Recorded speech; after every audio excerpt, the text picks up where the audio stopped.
Merry Christmas. my belly, son. My belly. Oh, yeah. You know what's coming as well, don't you? You know, and you just pig out, and you think, and then you got, especially at our age, because it's not exactly like, oh, my belly's full, I'm all right. You want a nap? No, I did a proper fat bastard trick today. You're in pain. No, I had a big breakfast this morning. You have all but then about 20 minutes later, I had mince pies and brandy butter. Oh yeah. But would you have it 20 minutes after a big breakfast? You would though, wouldn't you? That's the thing. And you can feel it as well. It's like Jen made these homemade sausage rolls this morning, and I'm like, oh yeah, I'll have one or two. I got 12. I saw them. I'm like, oh. You never give him anyone though. You keep them all for yourself. Yeah, I'm not fucking stupid, so I got to keep it. I said, your gran said, the Christmas cake. She went, has she? Like that. And I went, why? So what do you mean by that? I said, she went, well, she sent one last year. Nobody got any. I said, what you on about? She went, me dad ate a lot. I couldn't help it. Right. But the thing is, how much booze did Mum put in that cake last year? I remember Suki having a bit of it, and she went like that side of the face. She went like that. Anyway, it's Christmas Day, Si. Merry Christmas. I can do this with you, because like I said, when you said, first of all, I want to say this is a nice thing you came up with this, buddy. I think with me having a family, I don't think it's a subconscious. I think you just take it for, I've got the kids, and the kids are all doing this. So you don't think of anybody else in a way if you've got a family. Do you know what I mean? But yeah, I've never had children, and I live in Blackpool. I've lived here all my life, and a lot of my friends are on their own, and they struggle through hard times, and a lot of them have a few mental issues. And do you know what I mean? You can't forget about people like that this time of year. Do you know what I mean? Christmas is for everyone, then I think it's for everyone. Do you know what I mean? And that's I can't believe you've come up with this, though, you bad-tempered bastard. I can't. It's exciting. Do you know what I mean? I've got to admit, sight was when you said it. The truth is, I'm only bad-tempered with people that are breadwinners. Let's be fair. If you're not a breadwinner, I'm not bad-tempered, am I? I'll just say, right. Well, for people that are watching, I'll ask the same question when he comes for Joe Fest in 110 degree, 110 degree heat side. I'll be aggressive. You'll be mega aggressive. I just think it's a nice thing you've done, mate. I think it's it makes me proud to be your brother side. It does. You know what I mean? Because me and Jen were talking about it in the car a couple of days back, and it just dawned on me what you've done here. I thought, what a nice thing our side's done to put people first. So you should be proud of yourself with that, man. Like I said, this is all you, mate. Listen, if I'd use be asleep right now. Back overdose. I would. The worst thing for me though, Si, I've lost all that weight this year, haven't I? I've stuck with it and lost all that weight this year. I swear I've put it all back on in a day. Si, I put it all back on in a day. You've lost it, and I gained it. That's quite was this year. It's done it in me, although like I said, after Christmas I'm starting mine again, because I've seen all these people that you don't really think, do you? And I'm an artist, so I sit on my arse a lot. And you eat stuff at the wrong time, and you find yourself coffeeing it at 3-4 in the morning and stuff. And I've looked at myself with some of these pictures that some of these have been taken from the toy fair, and honestly I feel like fucking dying. Honestly, and when you put that picture up with me, and you had to put the one with my nipples coming out, I was like, I knew you'd done it on purpose. Right, hang on. Before you start feeling sorry for yourself in that sense, you're a person. If one of us lot puts anything up as a photograph, you've taken it and taken us all to the cleaners. So yeah, but I don't. You don't look like I look in them. I look disgusting lately. You look just like me. No, you know I need to start. I've lost all my jawline. Everything's going like I've lost my jawline. That's how you look with all these photos. Shut up, you tart. I hate it. But again, I think that's all you need. I think that's why I've never got bigger than I ever have in my life, because you see things like that, and it just gives you a right kick up the arse to get started. Do you think it's because we're working class lads, and when we were kids, we'd always polish your dinners off? I suppose there's people in the chat that are roughly the same. No, right? Because I look at Gerard's teas, right, and Gerard eats exactly the same as me. Exactly the same. Sauces on everything, mayonnaise on everything. Yeah. Do you know what I mean? He eats exactly everything's in a bomb cake. He eats exactly the same as me. Yeah. Why is he built like that? And I'm built like this. A bomb cake. That me wrong. That me. Oh, she yearns for a bagel. Always has to be a bomb cake. Brilliant sight. We've 35 people here. Thanks a lot. Merry Christmas. So Gap's here. Gap says, that is awesome that you're doing this, Si. Yeah, I'm going to give it all Si. I'm everything is Si's thing, this. You know what I mean? It's awesome. Talking about the lovely Gerard Si, there he is. There he is. He's lovely. So my mum's just shown. Is mum there? Is mum going to come on for a second and show what Gerard did? She's going to pop back on for 10 minutes, yeah. But, we got a lovely parcel off me and Gerard this morning. It's got a lovely parcel off a few of them, yeah. But got a nice parcel. I got the Batman 66 multiverse off Gerard. And you know how long I've been after that for, don't you? You've been asking me for ages. Pick me up. Yeah. G-Force is here. Hey, G-Force. Oh, she's here now. Yeah, let me just make you big a minute. Merry Christmas, Mum. Merry Christmas, Marky. So just show me again what Miriam and Gerard got, yeah? Oh, it's mint. You do it. You do it. It is a Barbie. I think it's for doing little photo shoots in. It's mint. Thing is, that's a great idea, isn't it? Like a display light. Yeah, it's for Mum because she's always photographing the dolls and her Barbie collection's through the roof. Yeah, that's awesome. So there'll be no suspicion when she falls down the stairs and that sheer Barbie ends up in my house. There'll be no suspicion. But yeah, if you have a look, Mark, it's absolutely mint. Look, it's like the Barbie box. Yeah. It's metal. You put your batteries in the bottom, it all lights up from the bottom. You can stick your doll in and. Yeah, I love it. I've got some the Barbies from the film, so I know it'll make Simon will shake a lot when I take him out of the box. Yeah, no. Simon will shake a lot. Well, she's going through today, but right, I'm going to photograph a doll in it. Which doll should I open? Should I open that one? I'm going, no. Every doll should stop, no. I'm going to open them though, yeah. Definitely going to open them. Just carefully and then put them back, but I want to put them in that there. Yeah, me and Anne-Marie dotting to the toy fair on Friday. Are you going as well, Mum? It wasn't me. Mum said, "Oh, what are we going to do?" And I said, "Well, Claire's not here. What should we do? Should we go to toy fair? And let's go meet Alden Berry right now." Oh, I'm looking forward to meeting Alden Berry. He makes me laugh on here. He does make you laugh, Alden Berry. He makes me laugh. He's here. He's here tonight. So Kieran's here. Our Des. Merry Christmas, our Des. I hope you and your family have had a lovely day today, pal. Here he is. Look, evening. I hope you've all having a happy day. It's weird in a way. Do you not think, Mum, when you go all out, don't you, for Christmas? It's like, oh, yeah. But then by the half of the day, your kids just want to do their own things and go in the bedrooms. And do you know what I mean? It's like, how many times the funniest thing is, Kobe's, my youngest son's autistic. And he can't get his head around because I started to watch Santa Claus the movie, The Grinch and all that. And he's like, we've seen him. And I said, I know we've seen him, but that was last year. He can't get his head around. We have to watch him again every Christmas. I've not seen it. Watched it. Oh, yeah, I get that. It's funny. Yeah. It's funny the way he's like that. No, I've seen it, Dad. Well, I know you've seen it, but it's Christmas. Yeah, but I've seen it. Well, do you know what, Mark? I must definitely be autistic because I definitely thought that about The Last Jedi. Don't need to watch it again. I've seen it. Once was enough, Anne-Marie.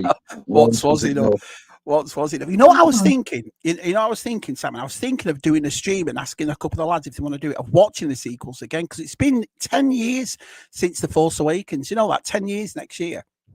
So I was thinking, why re-angry yourself? Well, that's what I'm thinking. Will I am angry? Because Artez has always turned around and said, Shabs, you want to watch it again? You want to watch? And I'm like, no. But I've only seen that film the once. And the funniest thing is, I have bitched and moaned for 7 years about a movie I've seen once. Do you know what I mean? Well, to be fair, all our film knowledge comes from Anne-Marie, doesn't it? All of it. You know, we watch so many films with Mum, whether they be the Australian, South African, Asian. It doesn't matter. I love Australian movies. So was there ever a franchise like in your life that you loved and then they redid it and you were like, what the hell is that?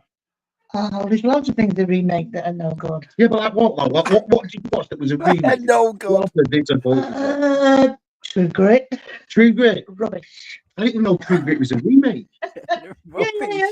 John Wayne was the original, and then they had what do you call it, Lloyd Bridge? Because sometimes it works. Yeah. Do you remember? Did you watch that Total Recall with Colin Farrell? That was really good. That was a good, but it wasn't really a remake of Total Recall, was it? No, it was called Total Recall, and it was like it, but it wasn't a remake, was it? But I liked really. it. Sometimes they're good, and then other times you're like, oh, yeah. Why did you bother? Yeah, that's what. Yeah. Oh, look who's here. The lovely Mrs. Scuba Pete. Hiya, Leslie. Leslie Dudes. Hiya, Leslie. 40 people in the chat. 40 people on Christmas Day. Well, I'm going to go. So, Merry Christmas, everybody. All right, Mum. Have a lovely... Awesome, I've Mum. always wanted to say that. There you go. You got it. Oh, brilliant. So, I can't believe how many people are here. Because you were saying to me, you said, because I was saying, oh, I don't know whether I can help you outside, because, and you were like, I don't care. You said, I don't care how many people turn up. I don't care. I just want to do this for people that are bored, or, you know, that have had Christmas and they've sat down doing stuff now outside. So I think that's awesome of you, man. Awesome of you. You should really, for me, it doesn't play on my head who's watching. You should be thankful if there's one person watching. I am. Because you're not twisting anyone's arm to come on here and listen to two old bastards waffle about a load of shite. Yeah, so if anybody does and anybody feels like they're involved and they want to be involved, I think that's wonderful, mate. That's a really good thing, you know. We pay pounds and pounds every month for £200 million productions on Netflix and Disney Plus and Sky. And I don't know about you, but I find half myself watching YouTube half the time. And then I'm not productions. And well, have you noticed this as well? And I'm going to be honest here. I know me and you take the piss and have a laugh and joke, but I'm being sincere when I say this. I find the lads in our community interesting. It's like the Batman stream that we do. I'm not the biggest I mean, I know who Batman is and the Robin and all that sort of stuff. But then when you lot talk about it and you DC things and you look at what everybody else collects and what everybody else is interested in, and I consume all that side. I love all that stuff. Well, do you not think that's the best way to be? Like, oh, this is really fascinating, instead of like, oh, I can't be arsed with this. I don't understand it. It's a load of shit. You know what I mean? I'd rather be like, you learn something though, don't you? Do you know what I mean? You learn something every day. Yeah, you do. And I was watching Nick and APD and Stu last night, and they were roughly saying the same type of thing on theirs. Do you know what I mean? And it was funny because Nick had a bit of a glitch in his thing. Apparently, I didn't watch the first part. He stopped and the thing came again. Yeah. But one of the things I was always thankful for, was me at the start. And I've said this before, but I might as well, you know, I'll fill in a couple of minutes. By my internet at the time, and that's why I did my own stream when my internet was fine, because I suffered for months. For years, mate. Do you remember? I remember how many times behind the scenes side would I phone you up and go, oh, man. You used to embarrass you. I used to get it, you know, because like we do this stream every week, and then there'll always be something that happens. But like I say to everybody, that it's out your hands, isn't it?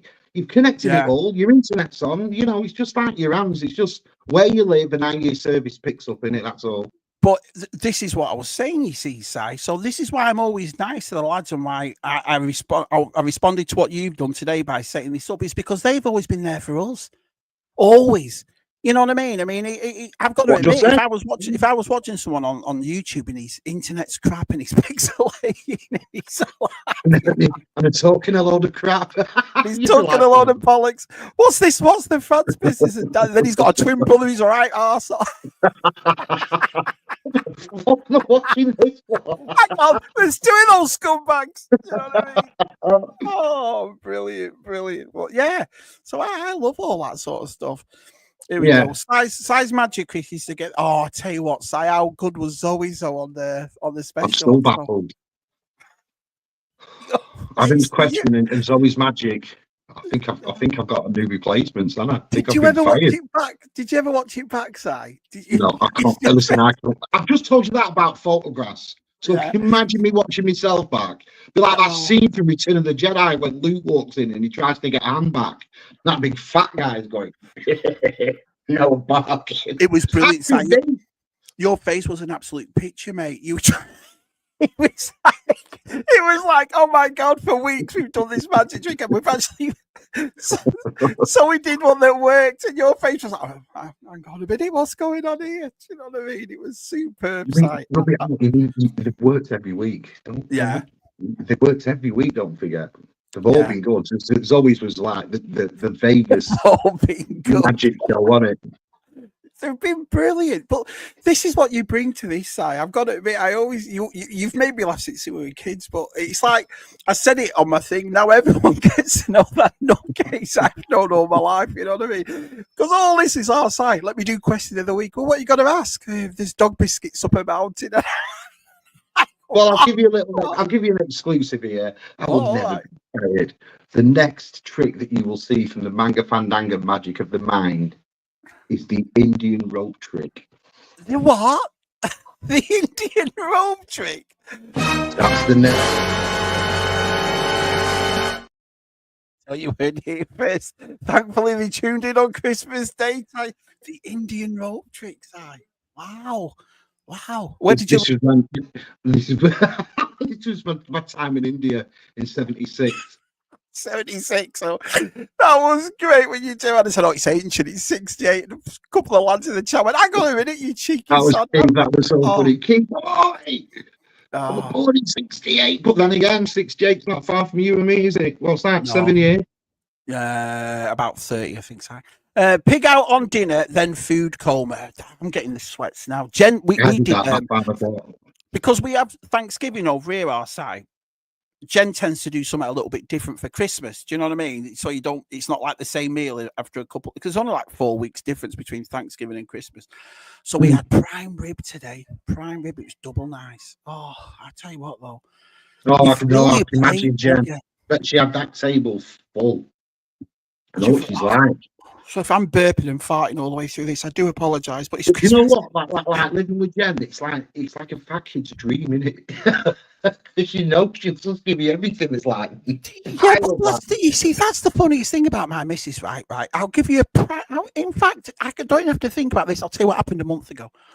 So I missed 2 days on the treadmill. She comes home and she's like, "You're letting yourself go. You're letting yourself." I'm like, right. So I'm like, how am I letting myself go? I've had 2 days off. Yeah, well, you're letting yourself go. Then she goes out, like in a bit of a mood, like it hasn't worked out. And then she'll message me, get on the treadmill and all that. And she'll come home with donuts. A big box of donuts. Like, you're not making any you don't have to eat them. Why do you have to eat them? Sorry.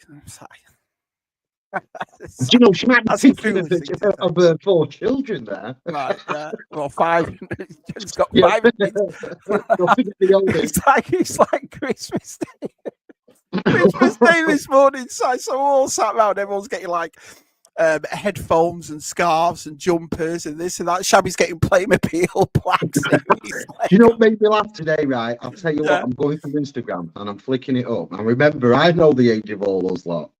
And I'm flicking up today, and I've been crying laughing because for me to Scott Whitehouse, everybody's got like loads of figures, loads of vehicles at the G.I. Joe, bloody Masters of the Universe. I was crying. I was like, we're all like bloody kids. I know, it's great. All of us like in our 40s and 50s.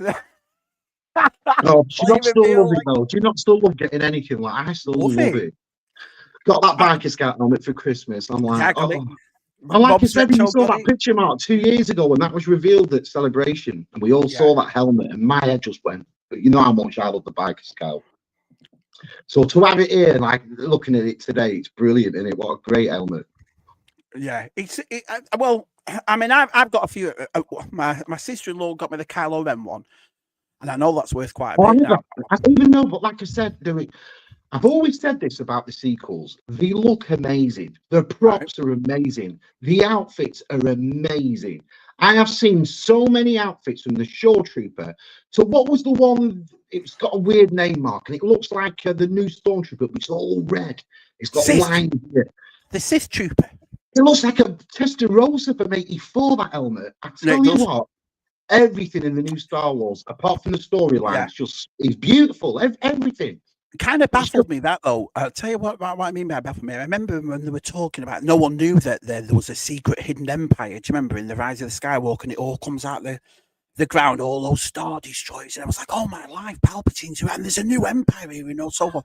If they didn't know, how is it they had exactly the same uniforms as the First Order troopers, but in red? Did they shop at the same place? No, Mark, it's really to explain. It's fucking stupid.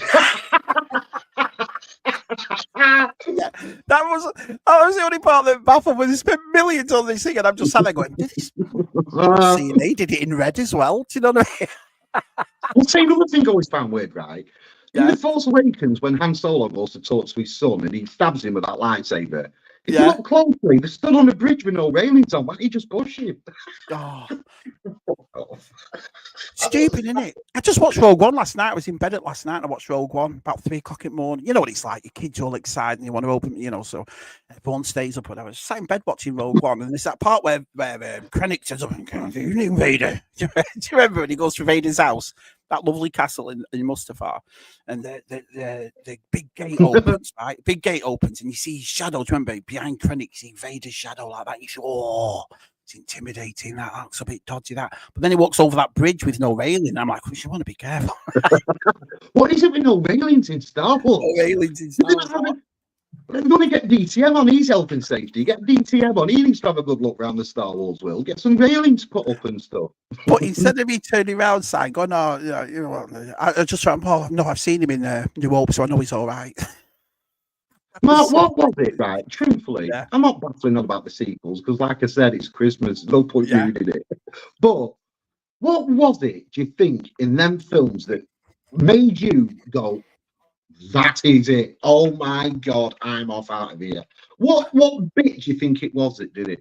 It wasn't that, right? Because I know you didn't like The Force Awakens, did you? Oh, first of all, let me just say, Merry Christmas, our Paul. It's lovely. Just got the notification on my phone. Want you to stop by and say Merry Christmas, Shabby. Oh, Merry we Christmas, love you, pal. It's lovely to see you. Merry Christmas to you. John O's here. Say hi, John O. Nice. And what I'll do is I'll put a link in the chat in about 10 minutes. And you can come, listen, it's not, don't worry about it. It's not a professional thing. Just get on your phone, come and say hello. If you want to have a chat, you're more than welcome to have a chat. So you can just do it that way. What it was for me, Arside, to answer your question, pal, was baffling. Baffling. I went to see Force Awakens and I liked it. You know I did. I liked it. I thought, this is not bad.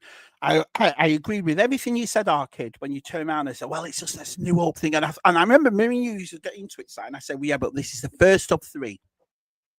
And obviously they want to come back in and give us a bit of a familiarize yourself. Do you know what I mean, Simon, with the fact that, here's Star Wars, this is what it's like and so forth. And I remember going and seeing The Last Jedi. And I loved all the all around. I've said it 1,000 times, Simon. I liked all the atmosphere because Star Wars was back. There's new toys. Everyone's talking about Star Wars again. And I'll never forget coming out of that cinema like that. And it's weird because you all the way up to then, RSI, you've always been come out with a smile when it's Star Wars. Yeah. Do you know what I mean? I get it. You did not know what to think, did you? I would say it was the most confusing part of it. Because, listen, the more older I get, the more softer I get with stuff. Like I said, when I watched The End of the Penguin and it showed all his original outfit, he's going through Gotham, then he saw that Batman. I'm sat in there, I'm crying like a baby over a fucking Batman flashlight. Do you know what I mean? I'm like, I get worse. When I came out of Force Awakens, I was like, it's like I had no thought whatsoever. I couldn't work it out or anything. I was like, it was weird. It was, the baffling's the best word for it. You've said there. It was weird. It was weird. And then the thing about it is, because I go with all my nieces and nephews, so there's like 9, 10 kids around me, and they love the fact that their Uncle Mark, if you will, and the dad is banging to Star Wars. So they're all immediately at me. What did you think, Uncle Mark? What did you think? And I didn't know what to say. I couldn't wake it up. I never ever thought. I'll give you an example right now, Si. What I mean, I never ever thought. What would you turn around to a 10-year-old and tell him? Shit, it was great. Well, I'll tell you now, sunshine. Where do I start? No, you couldn't, could you? No. You just tell your mum she owes me for 5 tickets. Do you know what I mean? Exactly. Oh, Simon, just before we carry on, mate, do you remember when we said that in the new year we make these memes for people, don't we, Sam? We make these little things, the Adam Berry thing and our Des is because it's Star Wars and so on. I made another one. On the inside, the sun still shines.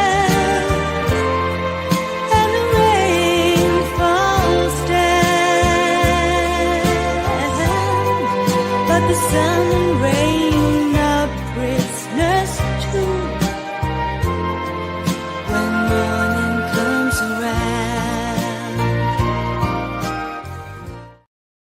Last night I heard the faintest whisper. I love that song. Oh, brilliant. I love my mum for that, do you not? One thing our mum let us stay up late for was Prisoner. Why? It was a load of shit. It was full of dirty stuff. But my mum would say, you can watch this. Oh, it's full of dirty stuff. What do you mean? Yeah, it was always like lady love and stuff, wasn't it? So it was a bit rude when I was a kid.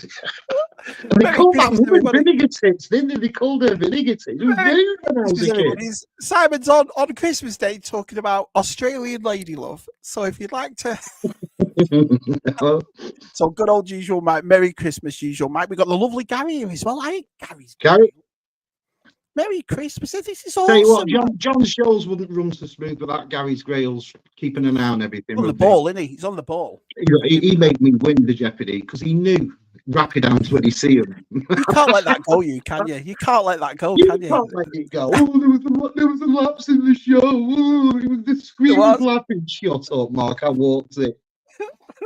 There was a bit of it was my old internet site. There was a glitch. I couldn't believe what you knew about, to tell you the truth. Hey, Coxie, watching Raiders. That's your favourite Christmas movie, isn't it? Side to watch Raiders. My favourite film of all time, Raiders of the Lost Ark. My film's going 3. Raiders of the Lost Ark, Enter the Dragon, RoboCop. I don't have Star Wars in that because Star Wars are like the Beatles. Like, you can't have a top 10 and put the Beatles in it because they'll always win. You can't have the Beatles in any like chart. So you have your charts in my eyes, and then you have the Beatles. It's the same for my top 10. I have my top 10 movies, then I have Return of the Jedi. Do you know what I mean? So I'm surprised there's no Roger Moore Bond in that though, Si, for Christmas. What Roger Moore? My favourite Bond film is A Man with a Golden Gun, which is Roger Moore film. That's my favourite Bond film. But I love Scaramanga in that movie. That's why I've always been one for the villains. I've been. Do you know what, Arcade? I think that's why Roger Moore means because he was our Bond, wasn't he? He was our Bond. But he was Simon Templar as well to me, and I was named after Simon Templar. So he was more that cool guy than he was James Bond for me, if you'll have me. Says Archano, would you consider losing a jawline or a magic trick? Because that's what I'll do, right? I'll come on here and film a video dead fat, and then in 8 months I'll come back on to do the second half thing. I'll throw in smoke pellets. I'll come on here and do a video dead fat. Everybody. Brilliant. Brilliant. I remember, who was that cheeky sod that said that one? Shabby looks battered and Si looks like George Clooney. That was George. Thank you, George. I'm 9 minutes younger than Si. How do I look older than Si? You know, it's you. You wear that silver. You wear that silver nice Si. But I can't be arsed. Look at them.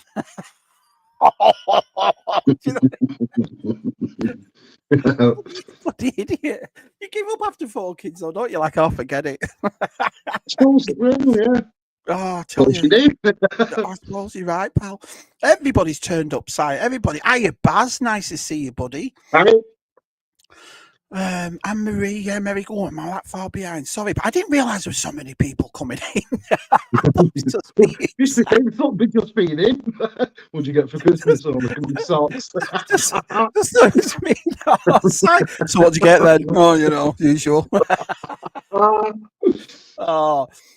Yeah, can't wait till Friday. Will be lovely to meet you, Anne-Marie. Oh, that was nice of you. You'll love it, Anne-Marie. Yeah, she's looking forward to meeting Anne-Marie, my mum. We are big fans of her. She's awesome. She's just a nice lady. She always has been. She's only 20 years older than me, Si, that's it.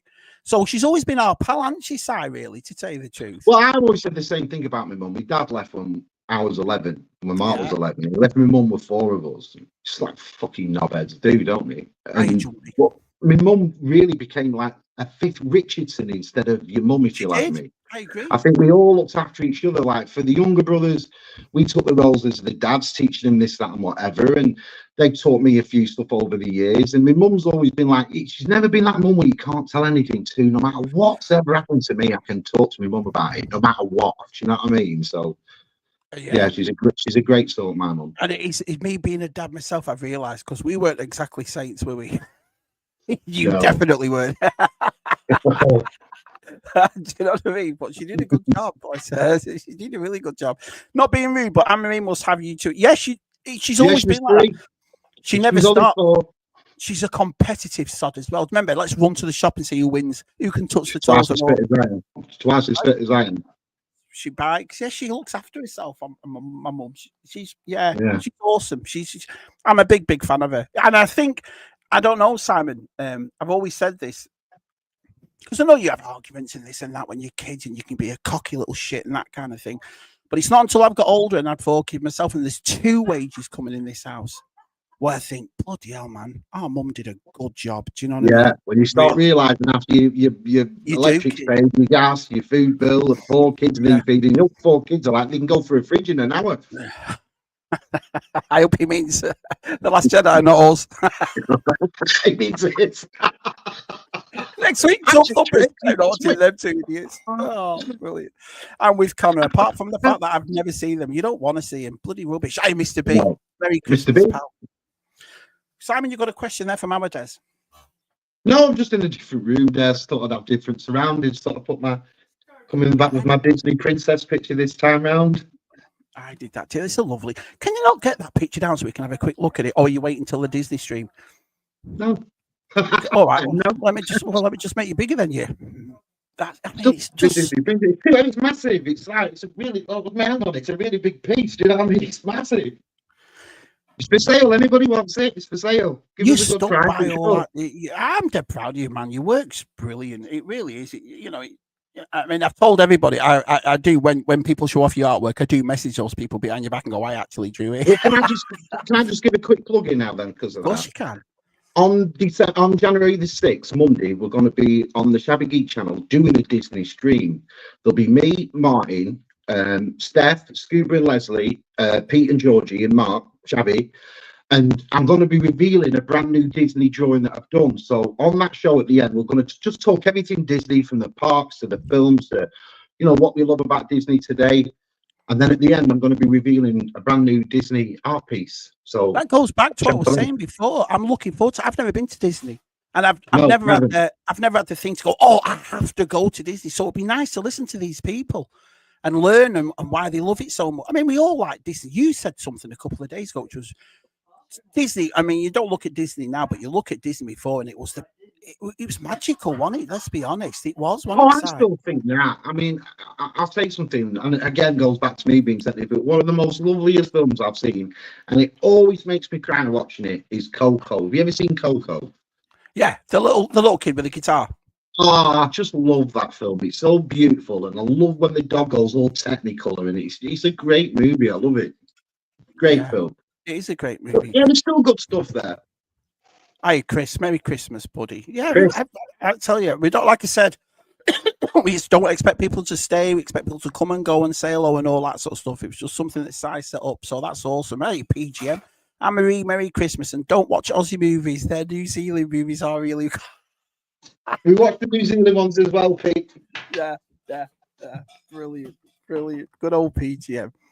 Let's get down here a bit. Hey, George. Nice to see you, pal. Everyone's here. I'm impressed. Si. Oh, I don't believe it. It's a Christmas miracle. Our Saviour's here. Hiya, pal. Merry Christmas. Nice to see you, buddy. Merry Christmas to you, Si, Shabby, and Merry Christmas to all you lovely people in the chat. Merry Christmas. And it's Boxing Day today, It's Boxing Day. Is it for you now as well? Oh, no, not yet. Is it, Si? No, it's still Christmas Day, yeah. But yes, Boxing Day for Pete. Let's have a look. GeForce Racing, I got your Christmas card. I put it in the shredder. Even at Christmas. Good old Leslie and Scuba. Yeah, you're right, Ricardo. No one's falling for that Ricardo thing. Every week now, I've made it a thing every week to ask the people if they'd like to be called Ricardo for the day. And everyone's like, what are you talking about, Shabs? I don't know what's wrong with him. I'd love to be called Ricardo for a day, Si. I would, but I'd need a second name to go with it. Oh, what would it be, Si? What would it be? My name is Ricardo Hernandez. Or something like that. Nice, it could be like Ricardo Richardson. Ricardo. Sounds like plant pot. Hi, Scott. Oh, do you see Scott's picture with all his family? That was a lovely picture. Yeah. We are having a nice. I'm glad I've done this now with your side. To tell you the truth, yeah, it's been a nice. It has been a nice Christmas, to be honest. Yeah, we've had a quiet one, but I like quiet Christmases as well. You know me, I'm an artist. I like things quiet a lot. Yeah, People you have. think I'm just Yeah. some of them bass. They think I'm just a noisy get all the time, but I'm actually not. Quite quiet. Oh, a long time ago. Hi, Martin. Hi, Steph. Nice to see you. I see your saw Steph's Lego. She got this month. She's got the Joe set like I got. You've already got it, haven't you? That Joe set. Yeah, it's a definite. Yeah. But again, as a buyer of Lego, Mark, it's like you with the Motu. You know what's coming before you see what's coming, and it's the same for Lego. I've always got my ear to the ground with Lego. What's coming? Lego ideas, Lego icons. You know, I always keep them to the ground. They're bringing out my favorite figure next Mattel Creations, January the 6th. Rio Blast. Yeah, but the talk is in Lego as well that next year we're getting Soundwave. So that'll be a good build because we got Optimus Prime, we got Bumblebee. There's no way they're going to touch Megatron because everyone's a knobhead today, so they don't do that, do they? But they're going to do Soundwave apparently, so that'll be good. Yeah, do you think that way? I mean, it's funny living over here. I can understand it and I can't understand it because I'm not anti-gun at all. I never have been. I've been shooting myself and all that sort of stuff. But it's when you hear about things that have happened to families, you think, oh, but any idiot. If someone wanted to kill you, they could do it with a spoon. Let's be honest. Well, when you come from the rough end like me, we'll say hands. When you're from the rough streets, they say hands. Smart and Blackpool like I am. When you come from the rough end, it's living. Listen, I've always said the same thing. Guns don't kill people. People kill people. It doesn't matter what they get their hands on. Nobody has guns in this country, but there's a few get murdered. So it's not like, you know. I think Kenny's been drinking. Looking forward to your next trick, Si. How many have you had, Kenny? I'll need a drink for the next one. Simon, George was in Marks and Spencer's yesterday, and it looks like a gang of looters were in Marks and Spencer's. Well, he might be a bit funny there because me and Anne-Marie were in Marks and Spencer's yesterday, so Jimmy was. I promise you, I wasn't nicking shit. Anne-Marie might have been. George put them in spider pocket, but I wasn't nicking anything. I heard some bloke full of mince pies going, just put it in your coat, just put it in your coat. Is that what it was, Si? Yeah. This warms my heart, this stream. I don't feel so lonely today. Thanks again, Si. That's no, mate. Thank you for coming in. I've got to give him credit. I'm not taking any of this. Listen, me right now, my fat behind will be on that couch fast asleep. Do you know what I mean? Dog licking my face, that kind of stuff. I did nearly go though about 5:30. I did. It's a good job in Nathan come round because I was like doing the dog bit. watching Coronation Street or whatever was on. Toy Story. We're all in our second child on third in Stu's case. He's a nice bloke, Stu. I like our Stu. He's a good fella. It's the good old days all over again. Si for Christmas presents. Yeah, Christmas presents are awesome. But it is funny when you said that. Yeah, you're right. I got some socks and I was like, yeah, all right, fair enough. Where's the Playmobil? That Ferrari Playmobil is nice, though, isn't it? That Magnum one. I've got them all now, Si. So that was the last one. Well, up till now, the pop culture vehicles that Playmobil have done, I've got every one of them. So, and is there any talk of any more coming? Are they doing any more? Hopefully. You know, I'd love them to do the train for Back to the Future because they've done all the Back to the Future sets. They've done them all. And I'd love them to do Playmobil is a sort of company that would make that train as well. You know, if you said to me, oh, there's a train coming from Playmobil from Back to the Future, I'd say, well, yeah, they do that sort of stuff, don't they? They're not shy of making a big set or a, you know, they're not, are they? No, they're not, mate. So, Merry Christmas, our Claire in Scotland. She's back at home with all the Scottish. How long she up there for, Si? She's back. How long she up there for? Days. She's back. When we go to the toy fair, Claire's back that day, 27th. Yeah. Everyone's saying a Merry Christmas to each other. That's awesome of you boys. I love this community. I really do. I really do. It's what keeps you going, isn't it? Do you know what I mean? It was funny. I looked through Patreon yesterday and saw all those people, and everyone that's followed us all for ages are saying, you know, watches us lot and watches the rest of the blogs. It makes you feel. It does make you feel warm, doesn't it? And I can get a bit fuzzy. I know you're going to probably take the piss out, but I can get a bit fuzzy tonight because it's Christmas, isn't it? So I do find it humbling, Si. I really do. Do you know what I mean? Yeah. Well, like I just said before the start, you know, people have got productions to watch that cost 200 million quid to make, yet they sat here watching two blokes talking a load of waffle. I like that sort of stuff. I do. The fact that it broke everything that came before it, Si, binned all the lore and changed the character, it makes our Si mad. And I don't blame it. That's where passion comes from. You're not happy with I'm it old school Star Wars. Listen, I'm old school Star Wars, as in I love Star Wars. I loved all the prequels. I love the Phantom Menace. I love Attack of the Clones. And it's funny that since the Force Awakens era and onwards, you've got more of a closership to them prequels than you ever had before. Yeah. Like, remember, we were around in the 90s when the Phantom Menace came out. I was 21. So I was old enough to be like, yeah, mint new Star Wars. But again, in them times, I was like, it's double good, but it don't feel like Star Wars until today. And I watch all the Disney Star Wars, and I'm like, it's proper Star Wars. It's proper Lucasfilm Star Wars. Redmond makes a good point. I don't know what it is. I think being an artist and being a creator, I believe that the creator belongs with the creation. I just do. So in any of all this that goes wrong, it's easy for people like me to go, well, it's not George Lucas, isn't it? Well, it's not George Lucas. Yeah, got a point, though. You wouldn't say that, though, would you? No, I agree with that. Your mum joke at the start of the TLJ, yeah, it was that, and him throwing the lights. I think that's what it was for me, John. I was watching it, I'm like, what's going on? What's going on? Do you know what I mean? I couldn't. Yeah, it was weird. It was. And how cool was that Kylo Ren outfit when you first saw it?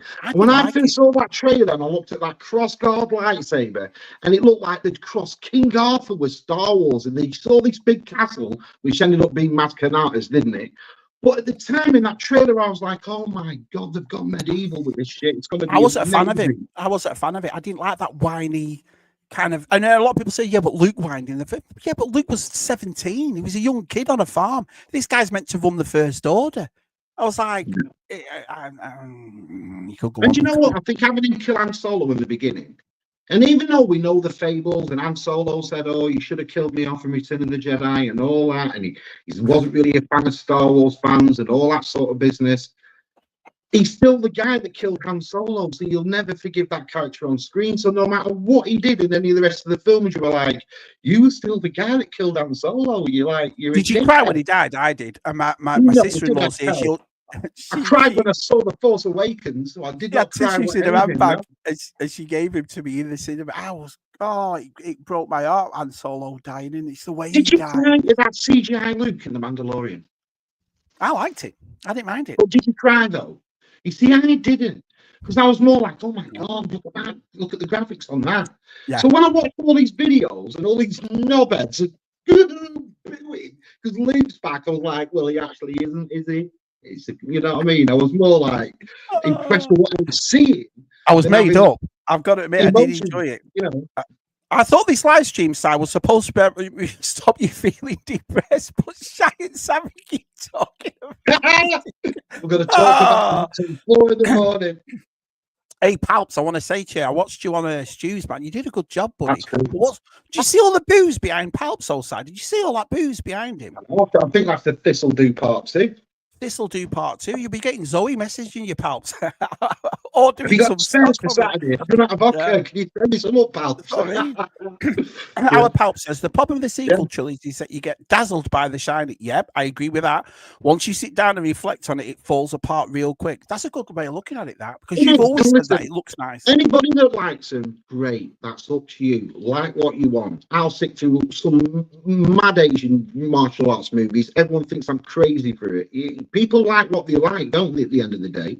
Yeah. But when it comes to the prequels, the people that like them are wrong. It's as simple as that. You're all Johnny wrong. Boy. Merry Christmas to you and Debbie, John. Merry Christmas, pal. Good to see you, my friend. I always knew Mike was a mate of Vinegar. The thing, I'll give you a bit behind the scenes with me inside them. I made 2 of them. And finding that music side was a nightmare, because you just know it is the Prisoner Cell Block H music. Do you know what I mean?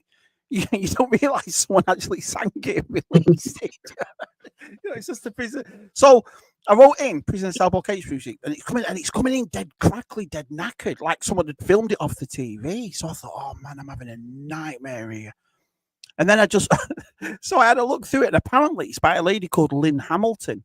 So I've put in Lynn Hamilton, plethora of Australian music side. I was like, she's done something else there, I've heard. Lynn Hamilton. I don't know how to play it, side. So anyway, I made 2 because it's like we were torn, weren't we, Si? So I've actually made both of them. I haven't put the other one on here yet, but the other one is you used to bring me roses. The start's just as good as, but you're waiting for that bit, aren't you? It's like, on the inside.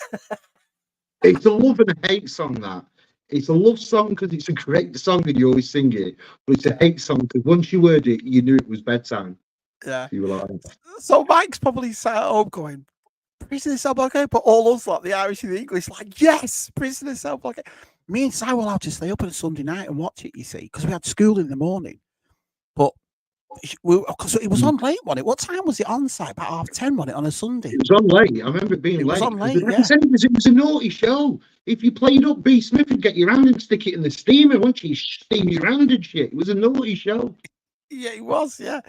Oh, look at this. Some people say it's awkward talking to a snowman, but honestly, it's easy once you've broke the ice. Get your finger up. Press your button. Press your button. What's like? Shabby looks battered. What, like a Mars bar? I feel it though. I don't know what it. Well, no, I don't. Well, what did he say? What did he say? I don't want to say that. Wear me out. I tell you, hard this country life. I didn't choose a country life. Country life chose me. Wu-Tang. I think it's about time you put that link up. We've waffled on for 50 minutes. Oh yeah. I just thought it was me. You be at seed side. Hang on a minute. Let's have a look. Put the copy in there.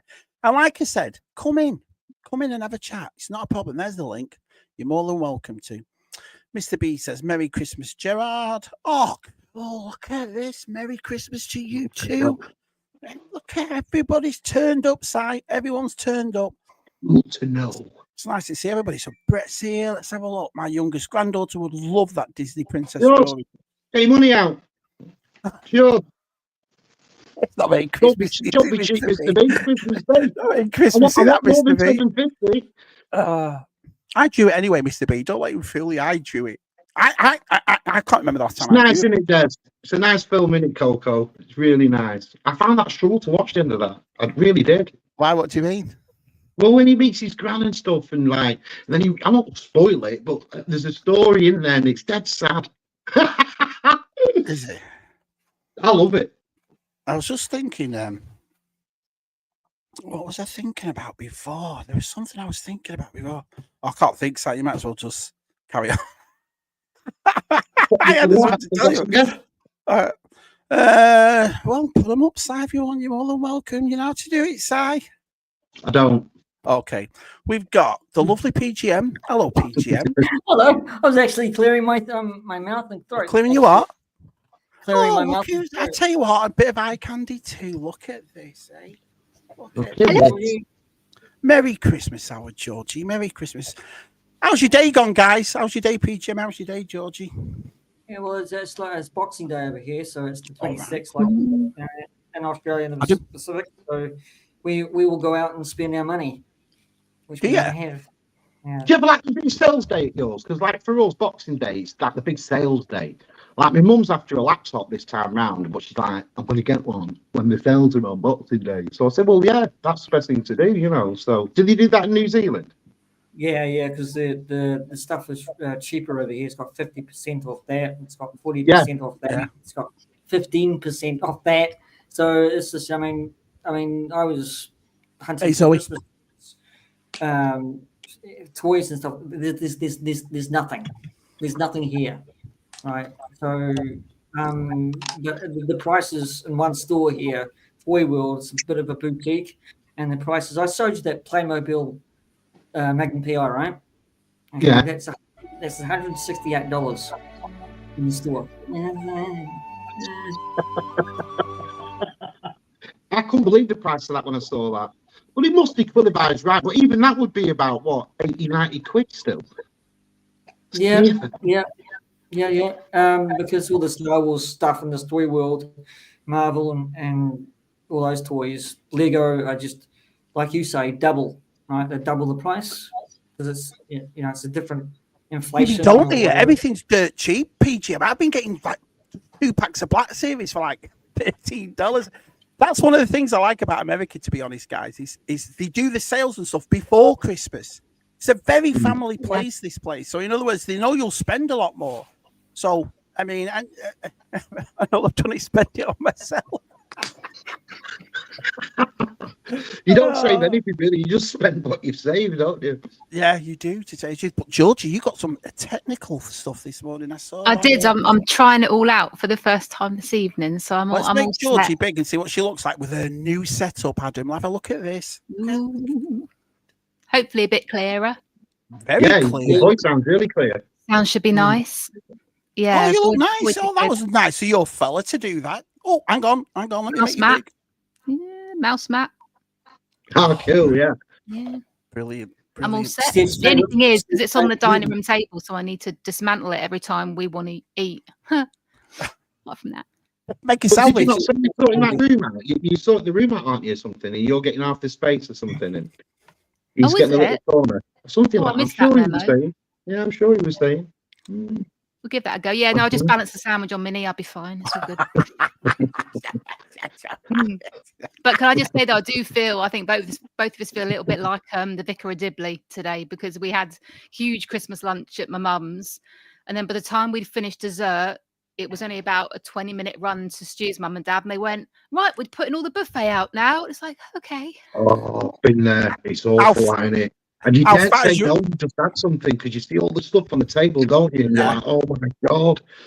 I've been there. It's awful. How far has your husband gone today? Has he gone really fast? Because you just said run to your in-laws. He ain't running to your in-laws today. He's probably a stride or something, you know. Getting in the car and driving, yeah. But they're not far. They're only sort of 15, 20 minutes on the road, so yeah. Oh, brilliant. Not like Mr. Berry running a marathon this morning. I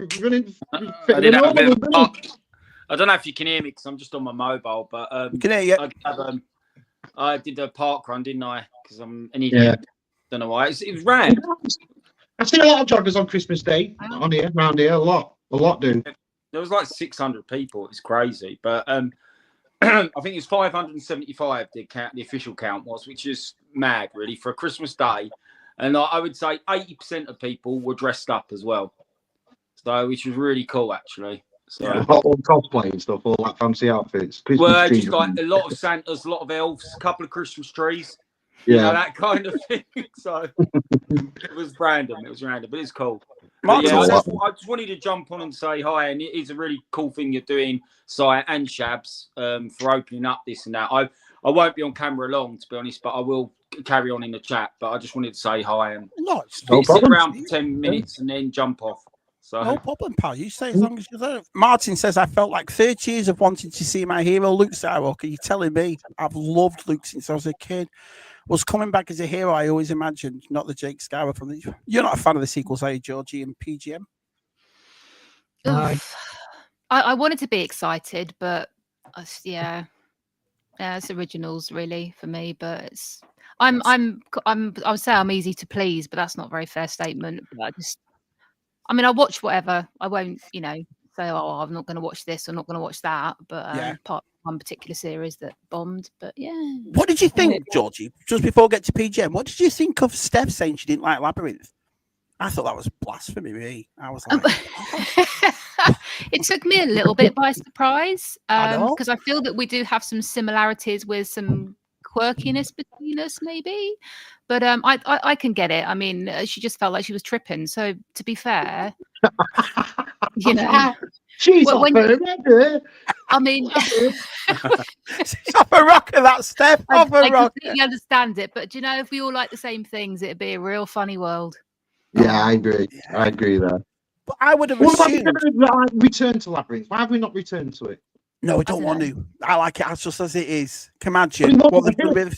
When Labyrinth first came out, it was quite small at the box office. It was only really through VHS that it got this cult following after it. Yeah, and we've always loved Labyrinth. We went to see it at the cinema. We were one of them lucky ones. But it's always funny how all these years have passed and they've never returned to it. Not a TV show, not an animation, not another movie, not anything.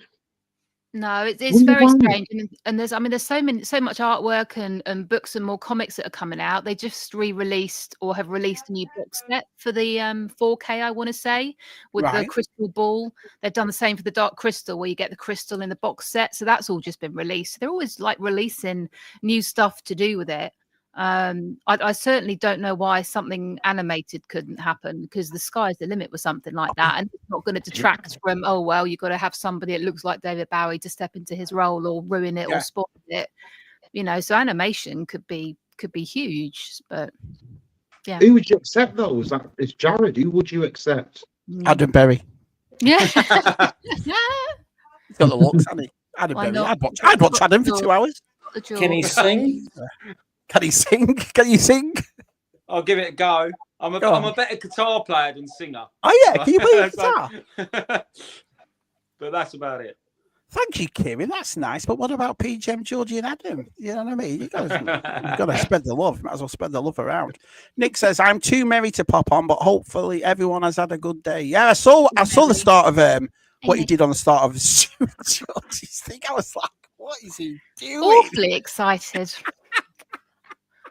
Naughty. I was like, what? Yeah. Crazy. Oh, Georgie's a fan of David Bowie, says Wayne. Yeah. Who isn't though? David Bowie. I love his music. Yeah. Brilliant. Is that an Empire poster in the background of Georgie? Is it a what? Empire poster. Apparently our pod's the same. Yes. Yeah, it is indeed. We've got What Empire. to say, PGM? That David Bowie, when he died, that was one that hit me quite hard, you know, and I found it really strange because I wouldn't really consider myself like a massive fan of Bowie, but I have always been a fan. And when he died, it hit me quite hard, and I'm thinking, that's it.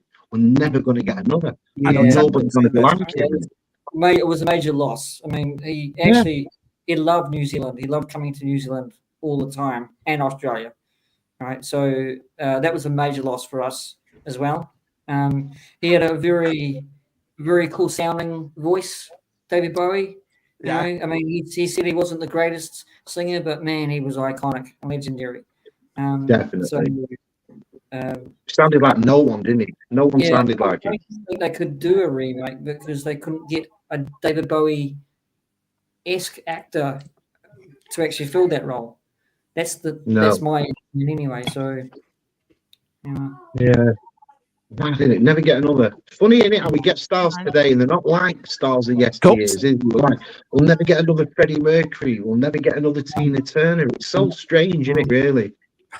GoldenEye. I hated that song. GoldenEye. The way she sang it did my head in. I thought Tina Turner was just reincarnated for a minute there. I know, but the thing is, though, Mr. Berry, I always liked Tina Turner and the Icon Tina. I loved Icon Tina. I just thought I know what happened. And Mark loved Tina Turner the best when she was getting abused. That's what I like about it. That was his favourite era of Tina when she was being. I just liked it. And then, but you heard that song and it just. Oh God! No. I did like the one for Mad Max. Was it the Thunderdome song? Yeah, like, I mean, Tina Turner's a legend, but singing that one was just It was a bit of a right turn at traffic lights, wasn't it? Yeah, I tell you what, George, it definitely was. And Elf was giving me a belly rub as I had a H's hernia. If you saw something dirty, that's. Buzz is here. Merry Christmas, Buzz. Gups is here. PGM, what's this about stand-up comedy? I saw it on Facebook. Yeah, I mean, I graduated probably a week ago here in New Zealand from the Fringe Festival. Congratulations, pal. Yeah, thank you. First ever 5-minute stand-up, which was absolutely, nerve-wracking. I'm hoping to do. Well, I'm not hoping. I will be doing more of a stand-up routine here in New Zealand, which I'm quite looking forward to. So yeah. Wow, you must have nerves of steel to do that. I mean, does that just come naturally? Because I mean, I think I'm a funny guy, but I would never. I just couldn't do it, man. But you know how we will kind of joke and take the piss out of each other, right? Okay, but on stage it's a different story, right? You have to actually write your jokes, or you write your jokes of what you've done in your past history, or write jokes. About anything, right? And when you get up there and actually do it right in a joke form and hit that punchline, hits that tagline, it's really hard. Yeah. Right? And plus, you've got to wait for the crowd audience to laugh, right? So you can't be that fast. You have to wait for a pause. So it's really cool actually. It's all about timing, would you say, PGM? Yeah, it's timing. Yeah, it's timing. So because you got to hit that, you got to hit the setup, and then you got to hit the punchline, and then you got to go for another tag, and then you got to hit the setup, and then the punchline. You know, it's quite technical in a way, but it's quite. Some people get it naturally, right? Yeah. Some people. So I enjoyed it. I enjoyed it immensely. Well, that's really awesome, man. That's yeah. I'm really happy for you, then, mate. Really happy for you. Hello, foolish mortal. How you guys? Merry Christmas, Chris. How are you, Merry pal? Christmas. Good. Chris, could you do stand up? No, I don't think I could. I am incredibly frightened of people. Yeah, I'm like that. Mark's wedding, I had to do his speech and nearly fainted. Mark had to step in and do his own best man speech because I'm going. Honestly, you've never seen anything like it. He was all over. Plus the fact he's roasted in the States, he was like that. Oh, Chris, I nearly fainted. He goes, I'd like to thank Mark for coming. It's my wedding. Well, that's the first step. I'd like to thank Mark for coming. Thanks, Sam. No, I agree, Mark. You've got to have some grit about you for stand-up because, like you said, you could write all these jokes out thinking they're really funny, go up and no one laughs. And then you're like, what do you do if that happens? The thing is, when I went in there for the first lesson, right, the first lesson was that if you think you're funny, you're not. That's the first lesson. Yeah. So I get that though, probably knocking it out at first, so don't be disappointed if, like, I get that, yeah. I think it would be hecklers for me. If I ever got a heckler, I think it just throw. I mean, George, you've been in theatre. Has anything like, I know it's not stand up, George, but has anything like that ever happened to you? Well, we had I think we might have had a few comments chucked in occasionally on a couple of shows that I did, but you just I don't know, you can either run with it, ignore it, or reply to it. I don't know, but it's usually not too bad because I mean, if you're in a character anyway, you can be sort of a little bit dismissive. It's very hard, I think, like when you're you rather than a character, doing stand up or something, because you have to be quite quick on the reply if they're doing that. Hey, I don't know. I think PGM would be, and I'm being serious. I'm not taking it. I think PGM would be good at this. I think you would be good at it because you are quick. Do you know what I mean? So congratulations. I wish you all the best with that, PGM. I really do. Mando said, just wait to say hi. All thanks to all the unbelievable support this year for reasons I won't indulge. It's been a tough day, but all you guys have no, thank you, Mr. Guppy. Yeah, cheers. Remember, have a lovely Christmas, mate. It's lovely to see you. I'll be watching. While we're still talking about like stand up and stuff like that, could you guys explain to us Americans panto and the Christmas panto shows? You can actually do, I think, degrees in pantomime. I forget who I did that from, but you can actually get a qualification in panto to do it. That doesn't explain what it is, but it's slapstick, isn't it, basically, Georgie? It's like it's not meant to be taken seriously. It's very camp and it's very slapstick. I love pantomimes. Oh no, you don't. Oh yes, I do. A lot of it as well is they get so many like innuendos or stuff that goes over the kids' heads to keep the adults entertained. So it's not a childish sort of show. I mean, I remember seeing Julian Clary once, and I think he was I don't know whether he was Buttons or what he was, but he was in a line with a whole load of girls with feathers in their hair and not wearing too much, and they were doing lots of things that they had to raise their arms up, and he just turned to one of them and said, "I've got one word for you, love, lady shave." It's little bits and pieces in that a kid's going to go, "What?" But mum and dad's are going to love. Americans don't have pantomimes. Americans don't have pantomimes. You don't do the pantomime there. No. So I wonder then if this is the medieval thing spawned from like entertaining the kings and queens, and it was like kind of up there with Morris dancing. Wow. Yeah. Good Morris dancing when I was a kid. Remember the Mayday pole, Adam? Do you not remember? Were you ribbing around that pole? I didn't do it. I don't know why you kind of asked me that. I don't know if you thought I'd be a good Morris dancer. Mark obviously thinks you're a professional, Adam. I just assumed, Adam, that you were. You have those little bells and you do all the dancing. You look great with the little hat with ribbons and bells on your shins. Yeah, that's jiggle, what I jiggle. They used to like at my school. Pantomimes in New Zealand, though, don't they, Pete? New Zealand do pantomimes, don't they? Yeah, they do actually. Yeah. I was going to say they must do. It's few and far between, but we do pantomimes. We actually have a maypole dancing as well. That's what I meant. Maypole dancing, May Day. It's the same thing. See, I mean, you say that, but then you know exactly what I'm talking about. Oh, I know exactly. We used to in my old school fates back in the day. Yeah, you'd have Morris dancers, and I'd be like, "Who's watching this crap?" Like, you know, I couldn't work out why they were there. I was a country dancer at my school. There you go. Basically the same thing, but we don't dance around a maypole. We dance with bats and all sorts of weird things skipping around, and And I always had to say the boy because there were never enough boys that wanted to do it.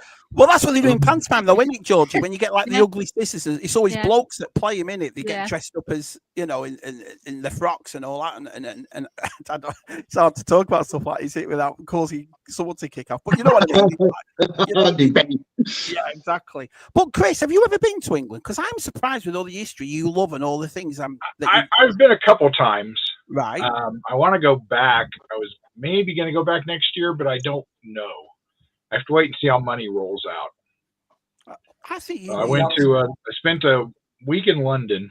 Right. Well, at London, we went to almost every day, but I actually was in Didcot up by Oxford. Right. And then one day we popped over. It's weird you can say these words. Popped over to Paris for a day. And spent like 8-9 hours wandering around Paris and then went back. But, you know. Chris, in Paris, the shithole. It was the last time I was there wasn't too long after 9/11. So there were a lot of police everywhere. Right. And at the Eiffel Tower, they had military people there with full machine guns and everything walking around. They'd shut. You couldn't go to the top of the tower. And of course, we went on a Tuesday, which Europeans will know is when the Louvre is actually shut. We got to wander around, but yeah, on Tuesdays apparently they clean. And should have brought a flannel and said, "I'll help." Well, we watched, you know, that the pyramid, the glass pyramid they have in the front of the building. Yeah. They have robots that clean that. And it just sits on the thing, goes like this, and it cleans the windows all the way up, and then it moves itself to the next panes and goes down. It's actually pretty cool to watch.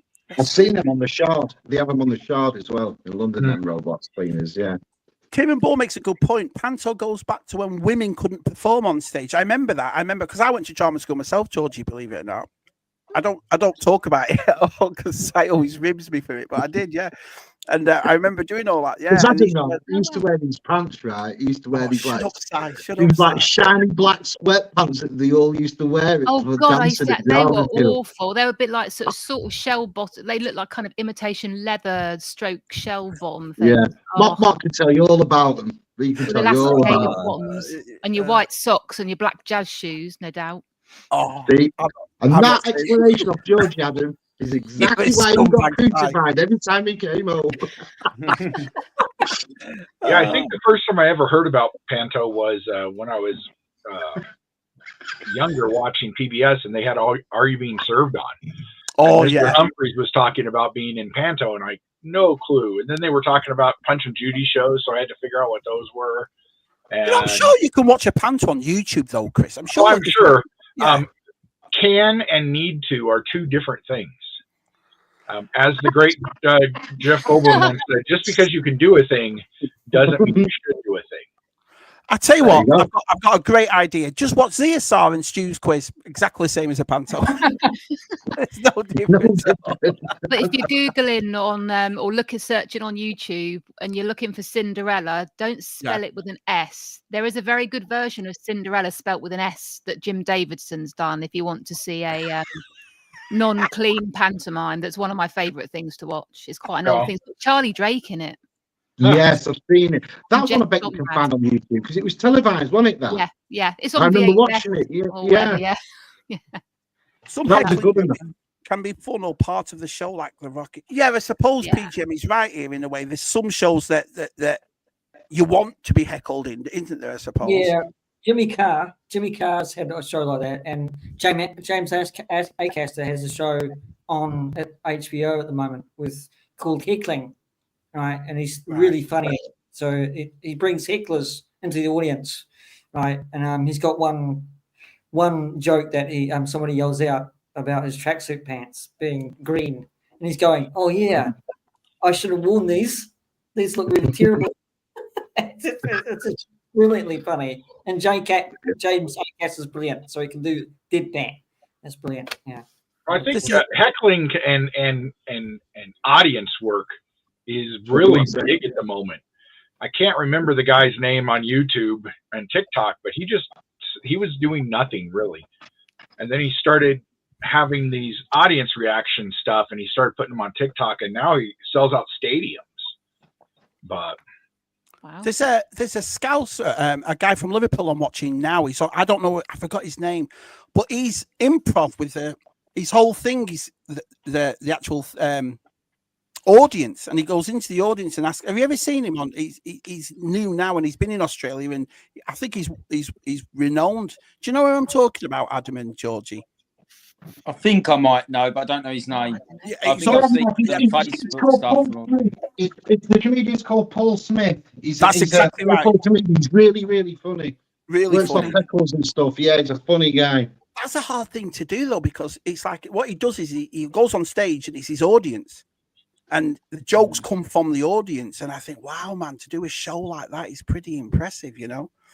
I'm going to see Jimmy Carr in January. It'll be like the third time I've seen him. He's brilliant. He's got some fantastic deliveries, hasn't he? Yeah. You've got to be aware of what you're going to get into, though, going to his show. Obviously, it's not for the faint-hearted, but I love all that kind of stuff. So, and I've got front row seats, so I'm gonna heckle the crap out of him. How did you even wangle that? I was trying to get tickets for Ricky Gervais, and I was smug as anything, waiting, like looking online, thinking, "Oh, look, there's some really good tickets left." And all that, as far as ticket prices go, only like 70 quid. That's not bad. Oh, it's at the Palladium, fantastic. I think I'll nag a couple of these, and I'm like, keep these days free next year. And he's like, all right. So I'm on there. I'm thinking, right, okay, I'm going to do it. And I pressed go, and it went enter code. So I needed a pre-sale entry code in order to buy these tickets. Wow. So I had to pay.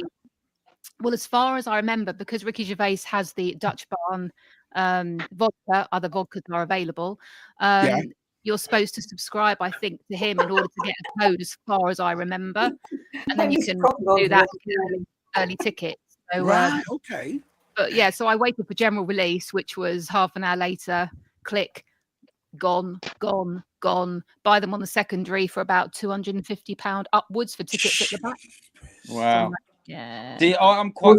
Georgie, without realizing, Georgie, you've just actually said an ad for Dutch Bomb for Ricky Gervais now.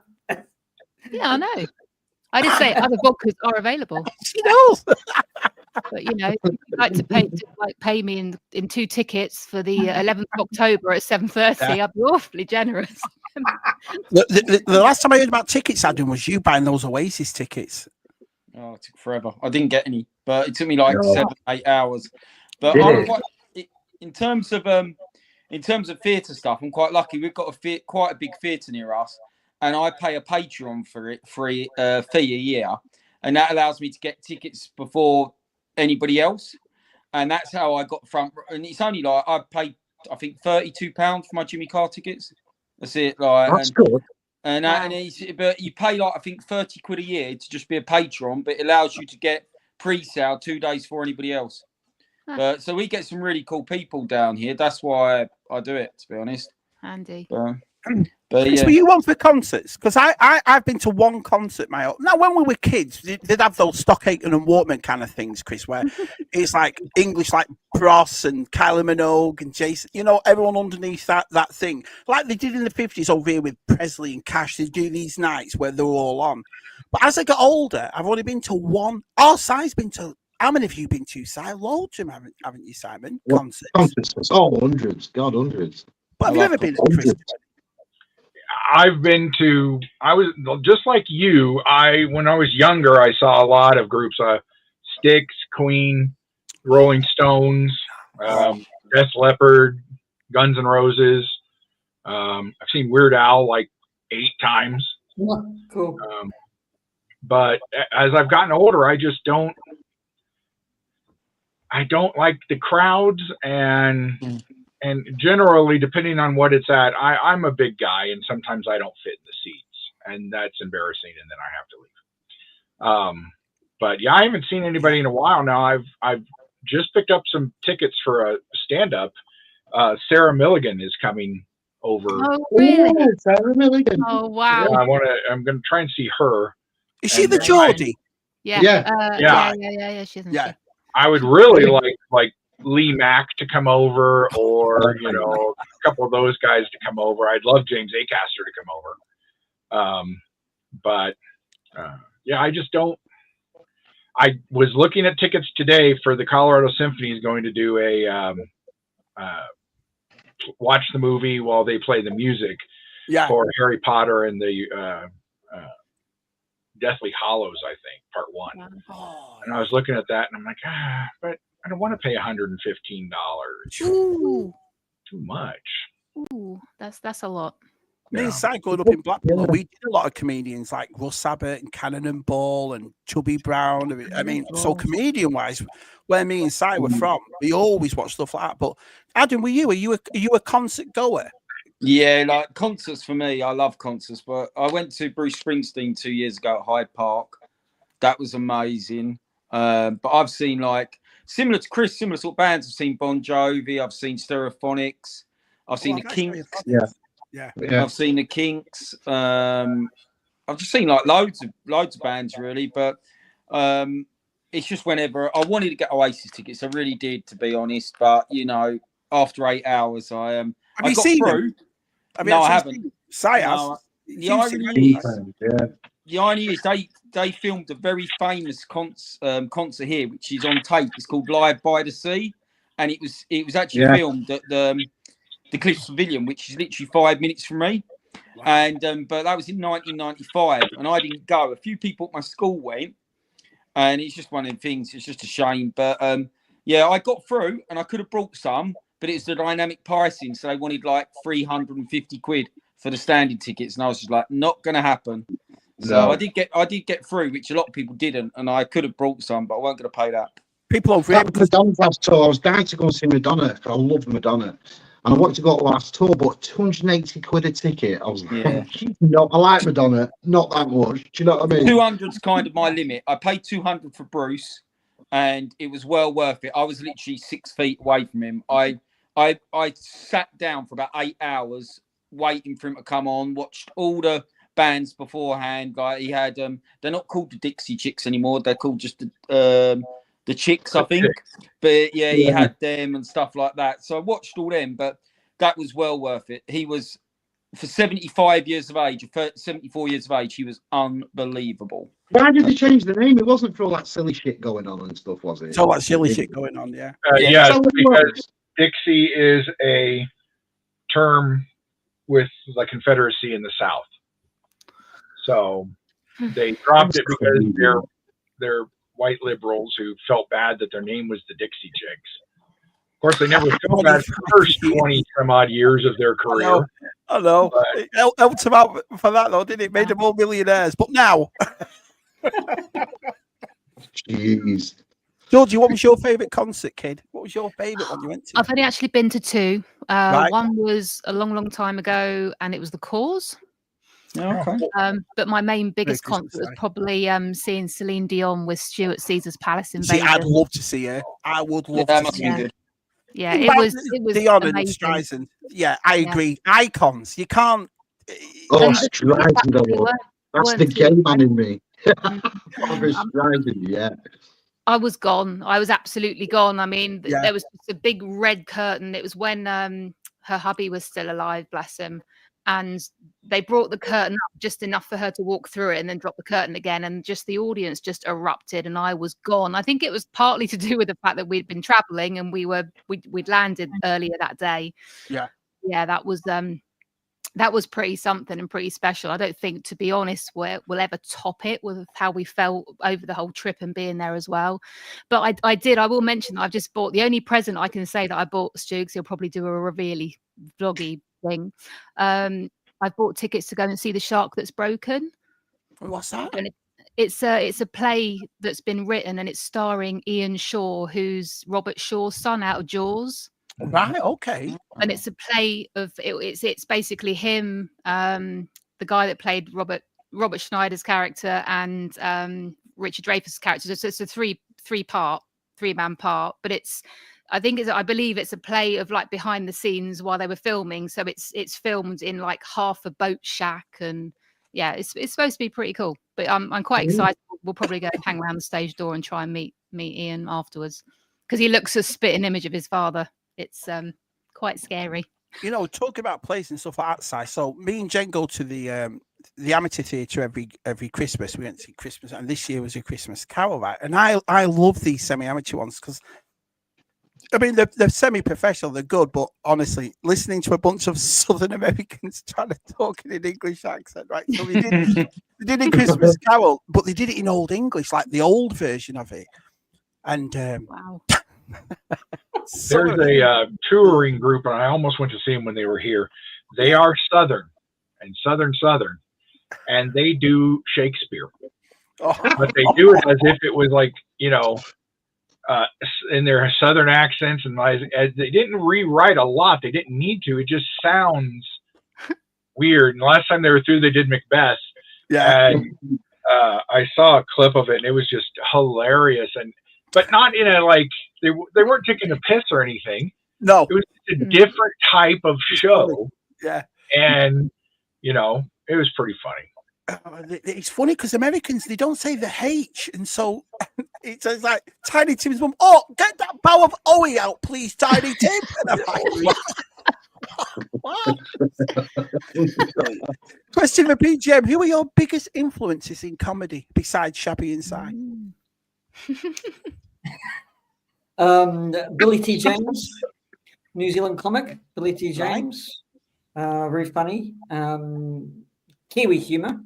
Billy Connolly, immense favorite of Billy Connolly. Yeah, love Connolly. Yeah, I quite like Ricky Gervais's stuff. Yeah, and of course James Acaster and Lee Mack, brilliantly funny. I know so quick. He's got a reaction to everything, like right on the top of his head. A lot of more British comedians, I think, more influenced me than anything else. Bill Burr.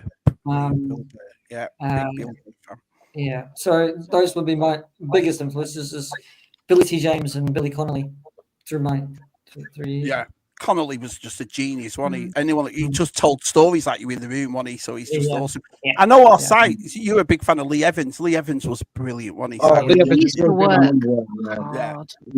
I've met Lee Evans a few times. I used to do a few gigs in Blackpool in the beginning, and I used to work in this fashion shop across the road from the theatre, and he used to always be in like buying stuff and stuff. And what a funny guy and a really nice guy. I took my mum. I like off-kilter comedians, though. Like one of my favourite American comedians ever is a guy. Have you ever heard of a guy called Ralphie May? He's one of the funniest guys. One of his stand-ups is one of the funniest things I've ever seen in my life. And if you've never heard of Ralphie May, look out for him. He's passed away, hasn't he, Chris? Did he not pass away? Yeah, he passed away a few years ago, right around the same time as John Panette. Right, but what a funny guy, and I mean funny. So it's a shame when you lose guys. It's like Chris Farley. When Chris Farley died, my heart was broken. He was one of the funniest guys, Chris Farley. I loved him as a kid. Yeah. Funny, isn't it? You lose some legends, don't you? Who's James Acaster? Oh, James Acaster. James Acaster. Acaster. Do you know who he is? Yeah. He's had it. Okay. Most people around the world will have seen him on Taskmaster. Yeah, I love Taskmaster. Oh, see, I'm terrible putting faces to names. I took my mum to see Joe Pasquale once. Right. Hey, Chris, you're like this. So in London, they've got a live Taskmaster you can do at the moment. And I went and done it. I got a preview tickets, and I went and done it before it's open to the public, and I won it. So it was awesome. It's the coolest thing. It was like you were on the show. Did you get a little bust of the Taskmaster's head? No, I got basically at the time they've been giving the public medals, but I got at the time I think pin badge and some other things because I was only on the preview bit, so they weren't giving out the proper stuff. But it was so cool. Honestly, it's one of the coolest things I've done. Like really, really expensive, but really cool. Yeah. Alex Horn. But quick one, side before I shoot. You know, Lee Evans. He used to live down the road from me. Did he? He's from Southend, and he used to get his suits dry cleaned at my mate's dry cleaners, and they said they'd come in and he looked like they'd been in the shower. They were so sweaty because he was he was drenched with sweat on stage, and they said they were just disgusting. They were practically, by the time you brought them in, they were like cardboard. They had to he said, didn't it? That was his nerves. His nerves would be he'd try his best, but as soon as he's on that stage, he'd be that frightened that the audience would react to him. He'd sweat profusely, wouldn't he? He'd come out of his suits and all sorts, wouldn't it, when he used to see it? Mental. But yeah, he's really cool. But I'm gonna shoot anyway, but just I'll see you, Si, on Friday. See you later. All right, my friend. Nice Christmas. Bye. Yeah, I'd just like to say as well, we've had 50 people in here all night, so we really do. Thank you all so much. Do you know what I mean? Yeah. It's a nice thing you've done, Si, so I appreciate that. G4 said it, I can't do crowds anymore. Now, a few people have mentioned it. Is this an age thing, would you say, guys? As we get older, we're like, because your Stu said something about when he's at work all day and he's busy and he's on the go, whatever. He said this on APDs, and he said when he gets home, he just likes a bit of peace and quiet for a bit. And I'm the same in the morning. I won't pick up my phone or anything for a few hours. I just like a cup of coffee and sit back. And do you a lot get like that? Is it an age thing, would you say that? I think so. I'm getting worse and worse, actually. Yeah. I rarely leave the house now unless I absolutely have to. Right. Like I don't have to leave the house till next Wednesday, and I'm not going to. Sometimes you have to just say, I've got to get out, don't you? Like, I can do the same thing here. It's too loud. They need to turn their damn music down and, take that. They're saying that there's a huge rise of hard of hearing in millennials and Gen Z. Well, it's because they've got those damn headphones on all the time. Yeah, those blasters and Walkmans. Thank you very much. Yeah. We don't like crowds. Chris sounds like an old man. Well, I'm surprised with that, Georgie, with you and Stu being in the theatre and all that, and you know what I mean? Because every time we see pictures of you two, you're always out. So it's definitely Well, Georgie can tell you stuff like Disney World is different. Yeah. I don't mind the crowds there, and I don't know why. No. But you get that same crowd, and I go to a concert or a really busy Walmart or something, and I got to get away for a few minutes and just wander to the garden section and hide. I think the difference in Disney, there's an expectation from everyone that it's going to be busy. Yeah. Whereas, like, when it's busy in a Walmart or something, it's an inconvenience, and now you're just frustrated, so you're a little more pushy, maybe, You feel like everybody in Disney's like there because it's a happy place and we want to have a good time, and you don't necessarily feel like having a good time down the supermarket. Yeah. And everybody's trying to make sure that everybody else is having a good time. So everybody's kind of on their best behavior. You can't help kids. They're going to do what they're going to do. Yeah. But, I think everybody knows you're on vacation and it's a lot of money, and we're going to enjoy it. Yeah. And what about you, Georgie? Like, you've been to Disneyland a few times, Georgie. How do us British fit in? Because we're a bit arsey, aren't we? We're a bit stiff upper lip. We're a bit like we're the first to go. What you do? We are on our hotels, aren't we? What? So I've never noticed that. I don't know. Something happens to us. Right? Yeah. Something happens to us and we step off the plane. There's a big sign that says "Welcome home" when you step off the plane and you get to MCO. And as soon as we see that and we walk down and we're going through the airport, something just kind of clicks. It's odd, bizarre for us because we've been quite a few times. So it's like, I mean, not as many times as other wonderful people that we know.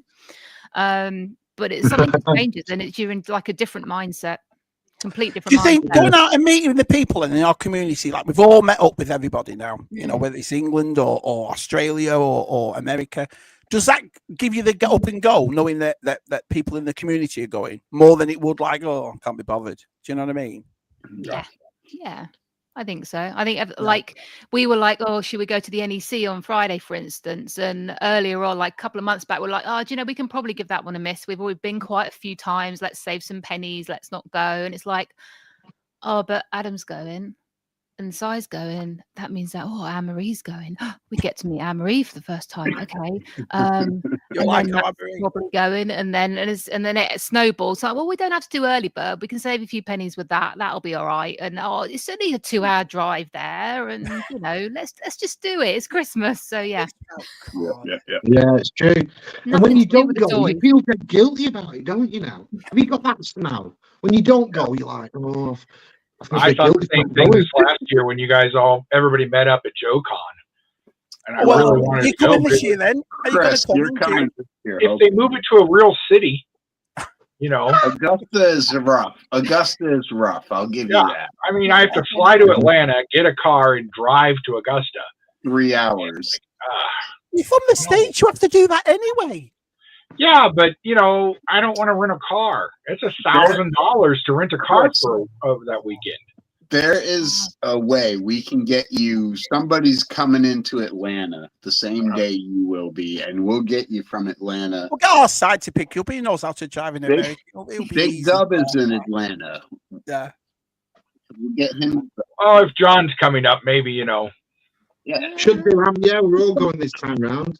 I'm working on VTR at the moment. He's nearly cracking. Nearly cracking. Yeah. I've been asking Georgie and Stu. I've been asking PGM for years to come over, but I've been asking Georgie and Stu as well. You know what PGM lives on the other side of the earth. No, it's not that. PGM told me he knows exactly who Shabby Geek is, and that's why he's not coming. So that's a good exactly point. Right, exactly right. All those maypoles. Dancing and shit. Saw a tour time. He knows what's up. What was that, Stu? That was a concert you saw in a Bangkok backstreet, I think. I think that was traveling for Jason. That's Jason. That's Jason and Stu. Pop says Guns N' Roses at Wembley was my favourite concert back in the night. I bet that'd have been cool. I was so lucky. I had an older brother into the rock scene, and he took me along to the Poughkeepsie or the Chance in Poughkeepsie, New York, and it's this little dive bar, and Guns N' Roses played there, and I was like 5 rows from them, right as Appetite for Destruction was hitting. Oh, hopefully. Oh, now that I would have killed to have seen. You guys know Five Finger Death Punch? Yeah. They were the house band at a bar over by my house that we used to go to every week. I love so we saw them like working out new songs and stuff before they ever hit it huge. And nice guys. They're good guys. They like a lot of their military stuff. Let me ask you a question, Olia. If there was a band you would have loved to have seen, you see me, I've got 2. My 2 have always been Fleetwood Mac and Simon and Garfunkel. They're the 2 I'd have just loved to have seen live. Yeah, who would have been your bands? Who would you have loved to see? I've seen Radiohead. So my other band, I would love to have seen the Eagles.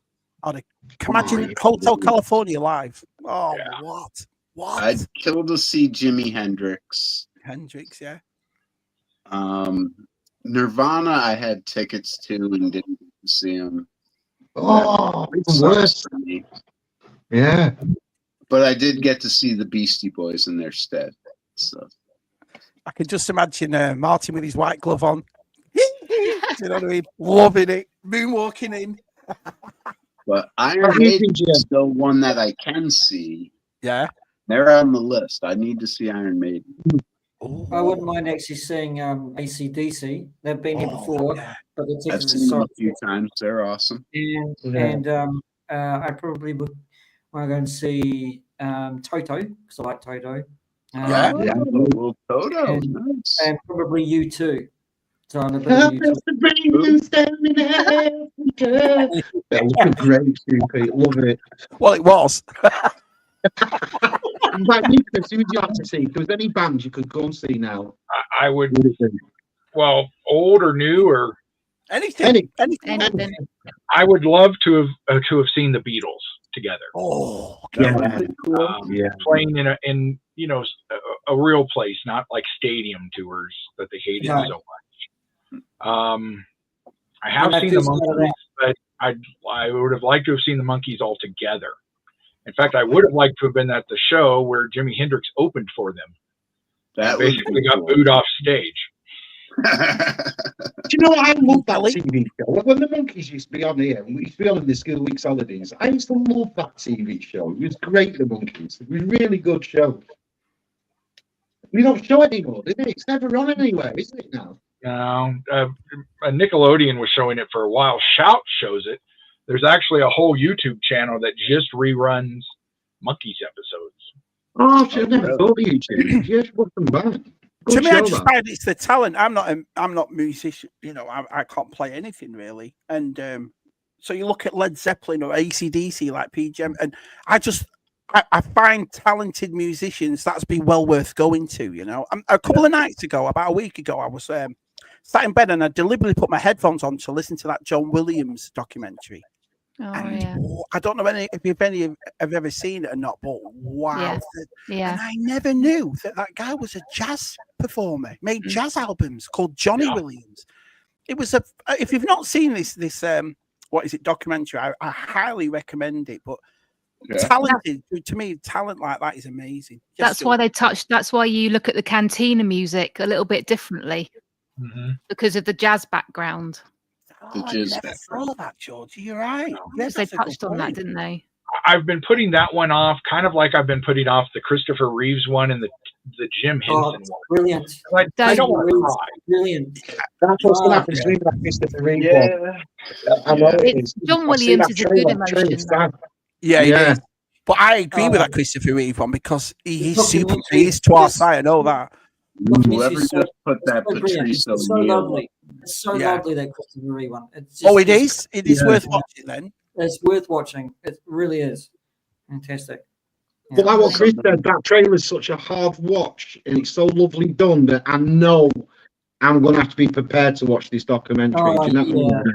I didn't even make it all the way through the Jim Henson trailer. I was like, I got to turn this off. I'll watch it later.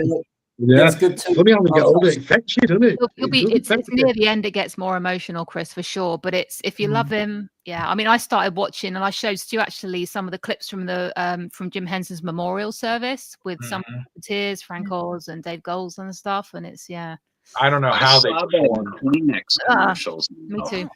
And it's pathetic. Do you think Disney's ruined the Muppets, Chris? Yes, you do. I do, because they've tried to, instead of making the Muppets were always a kids show, kid friendly, but had adult jokes that we could get, now and stuff. They tried to make them adult with almost no kid stuff. Like the new Muppet show is just horrible.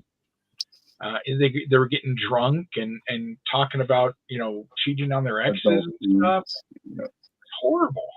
The new Muppet movie with the one Jason Segel did and stuff, it was okay. It felt more Muppety. The second one did not. The second one felt just like Muppets Take Manhattan, and it was just bleh. But now they're going to close the Muppets Theater the same year that the Muppets celebrate their 17th anniversary. So the 70th anniversary, and they're going to close the only Muppet thing left at Disney World. Is it supposed to be going in 26 though, Chris, not 25? It depends on when they get approval to start working. They may start in Florida. I think the Florida have knocked it back, haven't they? They said they were going to start at the back now. and work forward. So like that Italian restaurant, the Muppet store, that little area back there will all get torn down first because so many people had such a fit. Yeah. And so, and that'll give them time. Maybe they'll close Muppet 3D at the same time they open the Electric Mayhem ride. I'm quite excited for that, actually. I am quite excited for that. I've got the original Muppet movie soundtrack playing in my car every day to work. And as soon as the Mayhem come on, if you crank it up, you can hear Steven Tyler in there somewhere. You can hear that sort of actual vibe as it would fit in maybe the ride or something to me. But everybody I know some aren't happy about it, but I'm quite excited for it. Yeah, we'll have to see how they redo it, because it won't. Yeah. We won't need to take limos to the show. The whole show is going to have to completely be redone. But I'm happy just to get more Muppet stuff. I wish they'd do more merchandising. Yeah, well, they're going to have a whole shop again. Yeah, I tried to watch the new Muppet show, and it hasn't got the love that the old It didn't have the same look, did it, Shab? I've been watching the old reruns. I started watching the first one I watched had Bruce Forsyth on it, and oh my goodness, I know it's just it was quite. I wasn't expecting it. I was like, this doesn't feel like it's for kids, but it is. It was, it's like, wow. So I'm going to probably watch from. Yeah, and I think what they've lost is they've lost the vaudevillian bit, and so it's not skits and stuff like that. They're actually trying to keep a whole story going through the whole 20 minutes or whatever. Yeah, that's not what the Muppets are. The Muppets are, Veterinarian's Hospital and the Chef and a musical guest star.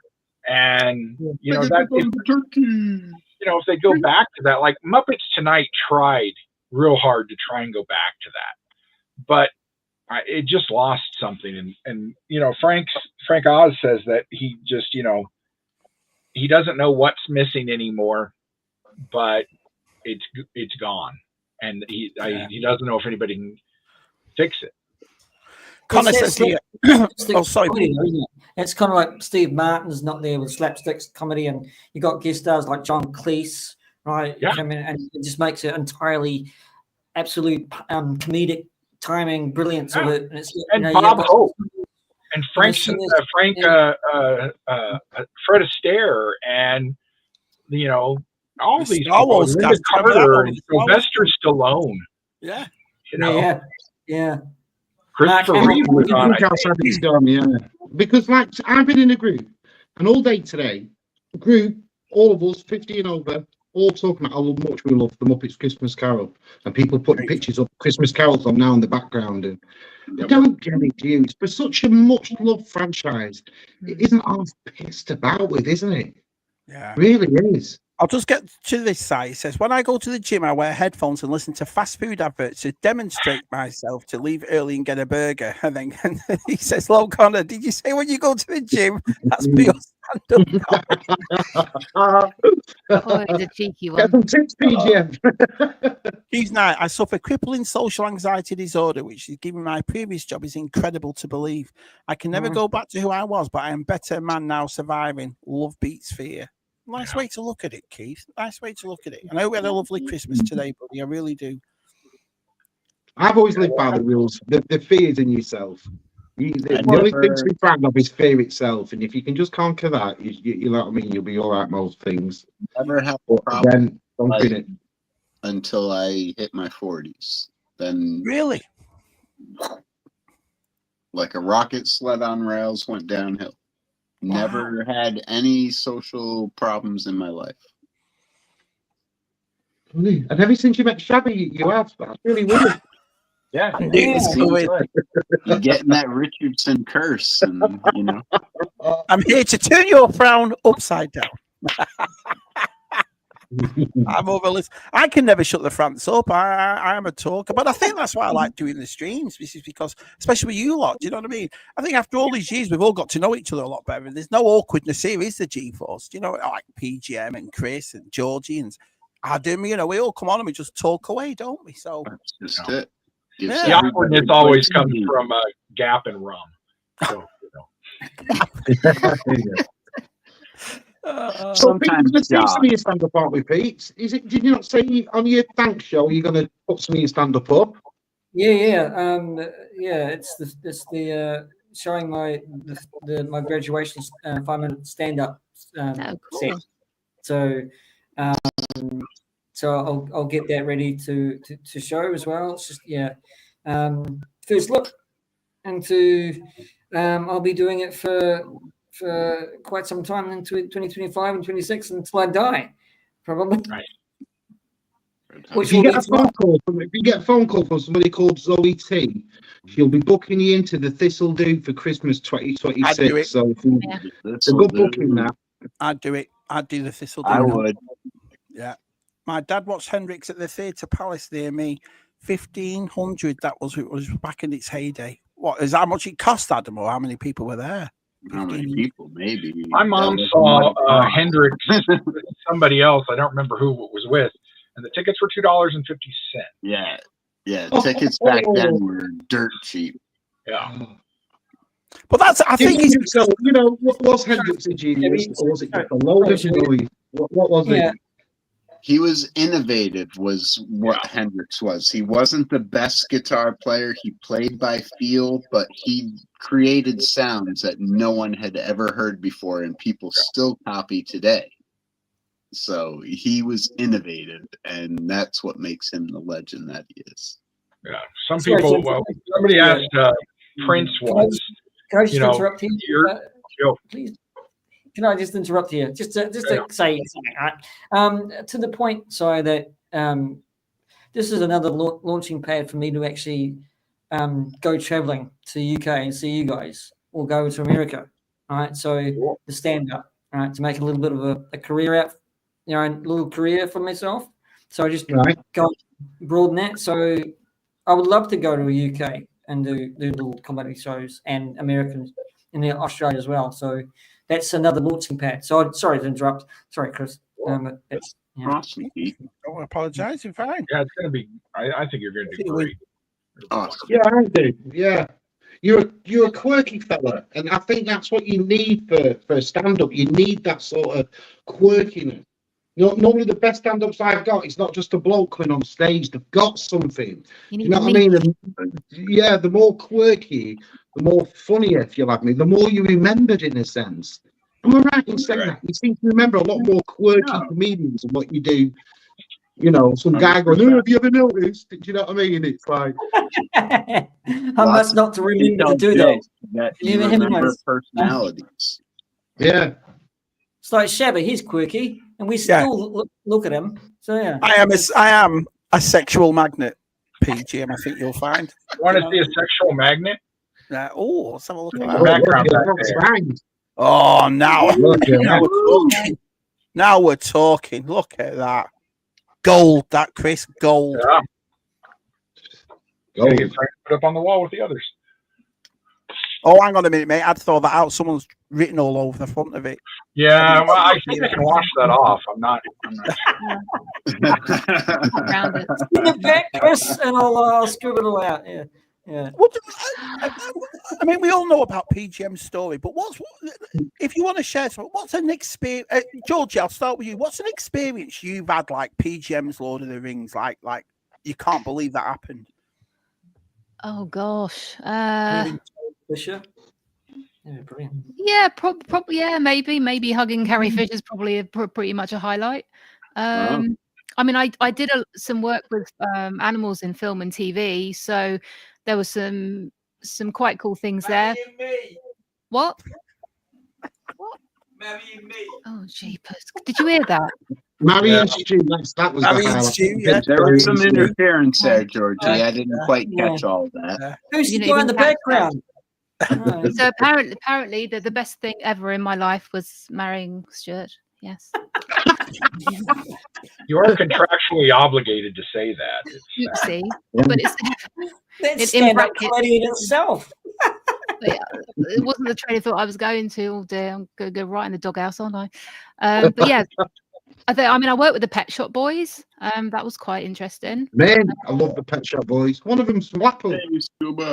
Yeah, work toy. It's quite interesting because we had an emu on set. We were there with a dog, but they were on blue screen doing the "Can You Forgive Her" video, and the emu Georgie, decided. did you know there's an emu down my road? A lady's got an emu in the Really? garden. Yeah, an emu in the garden. Yeah, the kids have called it Timu.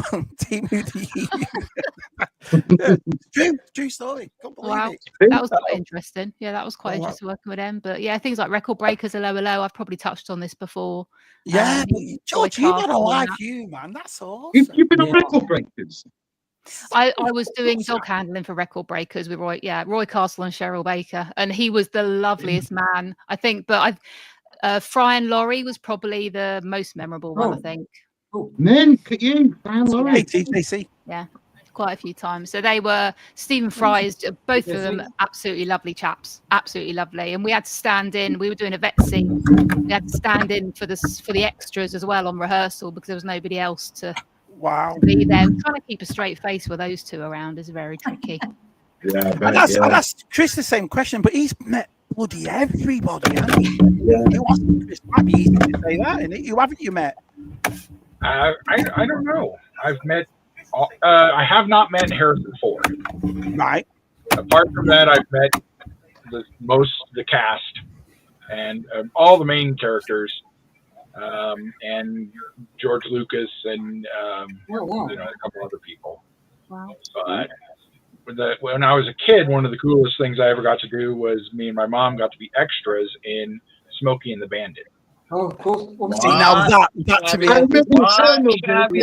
yeah, I was amazed when he said this one. My head blew off because I need to rewatch that now. Oh, well, you won't. I was. Let's see. I would have been 6. Right. So I was much smaller, but and we were just extras in a. You know, at the end of the movie, there's that demolition derby going on. Yeah. We were extras in the stands. Awesome. But people were just they didn't. Security wasn't a thing then, so I got to meet Burt Reynolds and Jackie Gleason and Sally Field and Paul Williams, and I can't remember the tall guy's name, but I got to meet them, and they were all very friendly. Oh, man, Smokey the Bandit, legend. When I got older, I got stuck in an elevator with Patrick Stewart. Oh, what? For about the elevator is broke up. And are you sure it was Patrick Stewart and not Stu? Though we just got to make sure of that. Could be. But he was really nice, and he really appreciated. I didn't ask him any Star Trek questions because I wanted to know about stuff like Dune and I, Claudius, and his version of the Christmas Carol is one of my favorites. Yeah. So then after we got out of the elevator, he says, "Well, I'm going to dinner. Would you like to come?" Oh wow. I said, "Are you sure?" He said, Yeah. Oh, I hate eating alone anyway. My wife won't be here for a little while. So I went and had a drink and some appetizers with him, and we'll continue to talk about other things he'd done. And he's a huge Red Dwarf fan. And it's funny to talk to him about Red Dwarf. And one of the new specials was just getting ready to come out, and he was super stoked about that. It was funny. Oh, he's a nice guy, Patrick Stewart. My brother, right, years ago, I'll tell you a funny story about Patrick Stewart. We went to this Star Trek exhibition in Blackpool, and it was at the Norbert Castle. Now, half of these know the Norbert Castle. It's horrible there. Favorite. But years ago, we went to this Star Trek exposition, and they had a few people there from Next Generation, Patrick Stewart being one of them. And my brother Rick, after this convention, right, would always say to people, "Oh, yeah, we met Patrick Stewart, we were talking to. We never spoke to him, right? We were stood in this corridor, and Patrick Stewart walked past us. And my brother Rick was about 10 at the time. And he went, 'Oh, Patrick Stewart.' And all he said to Rick was, 'Hello, young man.' That's all he said to me. Well, Rick made it sound to everybody. We had a big conversation. We met him and everything. And he didn't just walk past here. Said, 'Hello, young man.' That was it. That's all we met him for. Big sour guy, though. I've had only a few brushes with fame like that. Like, I've met Pele. That was cool. Had him autograph a little tiny soccer ball when he played for the Cosmos. It's called football, Chief. It's called a football. to distinguish. Other than I would have actually had him sign an NFL football. You have American viewers, Shabby. Soccer. You guys started that crap, by the way. Yeah, called soccer first. So in the 1880s, Britain, I believe, started calling it associated football or some nonsense. And it got mixed up with rugby. So they started calling it soccer. And then in the 1980s, they stopped and started calling it football when the NFL National Football League had already been established. So you guys are the problem. Anyway, it's Christmas. Let's get off of international. We're always the problem, man. Gab got stuck in an elevator with himself and had a great time. Yeah. Don't doubt it, Gab. We don't need to know that. I saw Tony Hadley in half a tuxedo. I'll let you guess which half. Ooh. No, I ran into a child. I was on a plane and acting out, and she asked my mom if she could try to console me, so she held me when I was a young baby. Who did? Sports stars. Oh, right. Sports stars. Hello, VTR. Merry Christmas. Hey, Christmas, Dave and Camilla. I was trying to think of a very quick, abrupt meeting. I met Tom Baker, Doctor Who. I was coming off the train. I was quite young, off of Waterloo, and I was late to get. I think I was going to an audition or something, and I'd come through the turnstile bits and rushed through. I was looking down and just went bang straight into somebody, and he stopped me dead. And I just remember looking up, and it was him looking down at me with his hat on and his scarf and his overcoat. And yeah, very brief meeting. Did he say, "Hello, young man"? Now I have to go order some Jelly Babies. Me and Carl are backstage at a Motorhead gig. We sat and had drinks with Clutch and Crucified Barbara. Lemmy was nowhere to be seen. Apparently, he was upstairs with two ladies of the night. There you go. Lemmy always the ladies, man. So TJC, if you had famous on your bus, nobody. No one famous on the bus. Oh, if you had famous on your bus, Richard. Not even Cliff Richard in the Shadows. They normally go on buses, don't they? One of my mates worked for Domino's. He's even delivered pizzas to Patrick Ewing. Come on, there's got to be somebody on your bus. Nobody famous come on my bus. Oh, brilliant. Oh, absolutely brilliant. I tell you what, your little lad had a good Christmas, didn't he? I saw JC's goodies this morning. He had a great Christmas. Star Wars Lego mental, really. He's got loads of it now. You got a ton of Lego. You did well for him. Well, Scuba Pete about 2 months ago sends me this picture and he goes, "Shabby, have you seen this?" And it was a Chinese company that made a Christmas Story house, right? Oh yeah. And I went, "Oh my life, that's amazing," and so forth, right?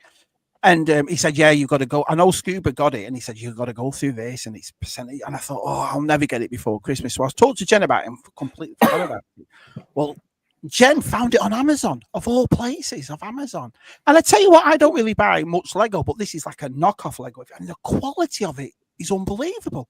It's unbelievable. To the man right here. Yeah, that's why I'm bringing it up. Tons of it. I Good couldn't believe it.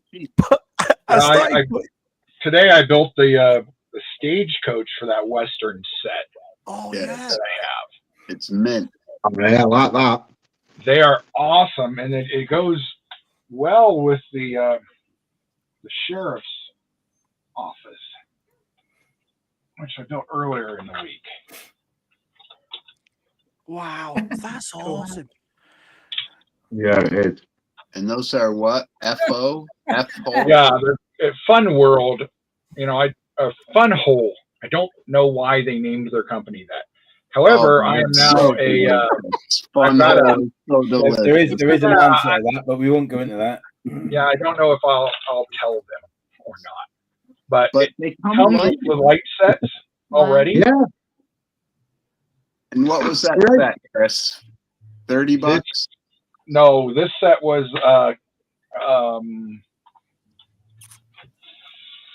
50.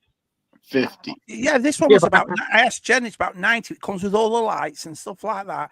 And I'm impressed by it. I really am. But I started to make it this morning and then I realised Scooby Pete hasn't got it yet. So then shall we do it? I thought, all right, I won't put any more pictures up. I'll just leave it as it is. So when you look at that set, you look at that one as well. If that was Lego, you're looking at putting another $100 on that. I always had the assumption, Simon, that knockoff Lego was like it wouldn't fit properly and it's dead loose. And I'm more than I bought that MTV one last year. Do you remember them in Walmart, American Lads? And it was only a $5, so I thought I'll just buy it. And the quality was amazing. So when I got this today, I thought, well, if it's not that good, at least I've got a Christmas Story house. And I'm really impressed. I can't believe how good it is actually. Because the lighting kits are almost that on top, aren't they? If you're looking at like the lighting that's kits where I'm having a nightmare because yeah. I stopped today at the lighting kit because it's shabby, innit? I can't even bloody transformer. So, and I got I remember getting BD1 a few years ago, and my wife got me the lighting kit for that. That was 2.5 years ago. And I still haven't put the lights. Yeah, we're still waiting for that video to go up. Remember, next video I'll put the lights in. I've told them that I'll come do it, and we still haven't even done that, have we? Since the light kit comes with it, you build it into the kit as you go along. Yeah, well, this is what I'm having to like. I know Chip bought the one for his big Millennium Falcon. He had to disassemble half of it. Yep. Yeah, I did that with Jace's London bus he got when I put the light kit in that. As he built it, I just put the light kit in it. And then you have to hide all the wires, but you have to do it in such a way to get it between the bricks, otherwise it snap the wires. Well, it has like these guys, put one Lego brick on top of the other, and you can't put light kits in a Lego set or pull an arm out of the transformer. Makes you a bit of a bread bin head, doesn't it? Really, you can't do any of that. They have special bricks. That's right. Yeah. That the wire goes through. So you don't have to worry about it. You snap them right into place, and the wires stay there, and you don't have to worry about it. So is it better to do the lighting as you build, or yeah? Okay. And it'll actually be a step. So you'll start doing stuff, and then step 19 will be okay. Sit this here, and it'll show you to leave the wire out over the top. That's what I put them into now on the book. Yeah, because Lego doesn't do that, does it? Because it doesn't make the Lego light set. That's correct, Chad. Yeah, they do not do that. All the aftermarket lighting kits that you get for Lego sets are you have to take it apart and then fish the wires in between the studs. And, well, that's answered my question for channels lights. Oh, taking that. No. That's the thing. I think that's what it was, Georgie. I made that big D8, and then I got a lighting set, and then you have to. And I thought, forget that for a bunch of. Did you see Stephanie's one when she did Rivendell, and then she put all the lighting kit in that? Yeah, love that Rivendell set. Love it. That made it look completely different set with all the light kit in it, and obviously there's a couple that got some Lego sets for Christmas. Holy moly! Did you see their pictures? Yeah, there was. Can I just say as well, I just saw in the chat there that VTR's Camilla's mum's still in hospital. Wish her all the best, because the other day VTR said she'd gone in, and it is quite concerning that she's still in. So I hope everything's all right and everything. And you'll have the best Christmas you can. Yeah. Sorry about that. Yeah, sorry, Dave. No. Yeah, I have caught up with the chat. You see these? Well, you see. In better hospital news, my goddaughter had her first child on Christmas Eve. So I am a great uncle or a second cousin, however that works. I don't know. It's lovely back because I hate my birthday at Christmas. Like my younger brother Rick, his birthday's on the 19th, and I'm like, loser. You get your birthday and Christmas presents. Loser, like you had a choice. Yeah, but I'd hate that, would you? Not for your birthday at Christmas. Of all the dates he could have picked, he picked that one. Loser. I've said that to both their grandparents today, my brother and sister-in-law. I was like, oh, that poor kid. Every year they're going to be like, oh, are you excited for Christmas? Fuck off. It's my birthday first. Let me ask you all a question: whether you've had a quiet Christmas or not. Have you all had a nice Christmas? Has it been a nice day? It's been fine. Yeah. I'm always glad when it's gone. I'm always glad when it's the start of the new year. Yeah, you are, aren't you? Yeah. That's my head. Yeah. So everyone's had a nice day then, and had something. Well, Jace got as a little. So I always do a little token gift at the end, put it at the end of Jace's bed, sort of thing. Sort of obviously for Christmas when he wake up, he's got a little present there to start with, before we go downstairs. And I got him a little micro Millennium Falcon. Oh yeah, and We finished his breakfast and he had that built 10 minutes later. It was on that straight away. Or he even got to the other ones, huh? Yeah. So now he wants to do the big Millennium Falcon, what I got him. So he wants to do that next. And I said, you're not going to do that as quick. I'm telling you that. Coxie says, my birthday's the 22nd, so I can confirm it was crap as a kid. So there you are. You have to convince people, don't you? Like, don't get me things for birthday and Christmas as one. Like, I've got a different birthday. Do you know what I mean? That's what I'd be like. Well, son, you got a lot like Shabby that are putting Christmas decorations up before Halloween, and kids like, come on, birthday. He's pretty sad, though, when he's doing that. I'm a massive fan of this. I just love Christmas. I always have. And I know people say, it's because of your kids. It's not. You know, when I was single in London, my house was decorated, and I've just always enjoyed it. Do you know what I mean? I think that's what I understand why people don't. I understand it can get on your nerves. Well, of course I can. You know, I think we're all different in that circumstance. Well, I think when you with some people, as they get older, when they got kids and stuff, that then becomes a stress for them because they're sitting there thinking, I've got to buy the kids this and I want to get them that, give them a good Christmas. And a lot of people just get the stress of it. They don't actually see the fun side of it anymore. So I see what you mean. That's probably what a lot of it is. But I'm the same as you, Gabby. I love Christmas, but I mean, I still only put the decorations up at the 1st of December, but we're not going to go into that right now. But yeah, I've always been the same, but I do try and make it the same as that was for me, for him. Yeah, it's fun for him, you know. Yep. I can and cannot confirm. I've been talking to Stephanie Long about Christmas for months, but I can and cannot confirm. Oh, you can confirm that. Yeah, I think we all knew that, didn't we? Just as I did. We're with you on the 1st of December, TJC. Terry. Yeah. When did you start talking to her about it, Shabby? Was it like the 31st of January or something? I cannot confirm. I'm just saying. The funny part of that is Stephanie had an excuse to get her Christmas decorations up because they were going to Florida and, you know, they weren't coming back in time or whatever. Yeah. But Shabby was just like, oh, she's got them up. I'm putting them up. I mean, I've got to admit, one of my favorite things, and I'm going to make it a tradition, was doing the Christmas decorations live stream, because it was fascinating to me how people decorated their houses all around the world. We had people everywhere. Do you know what I mean? And I just loved seeing all that and seeing the way, you know, and then Kenny sent his pictures and his house was like a grotto, didn't it? I loved it.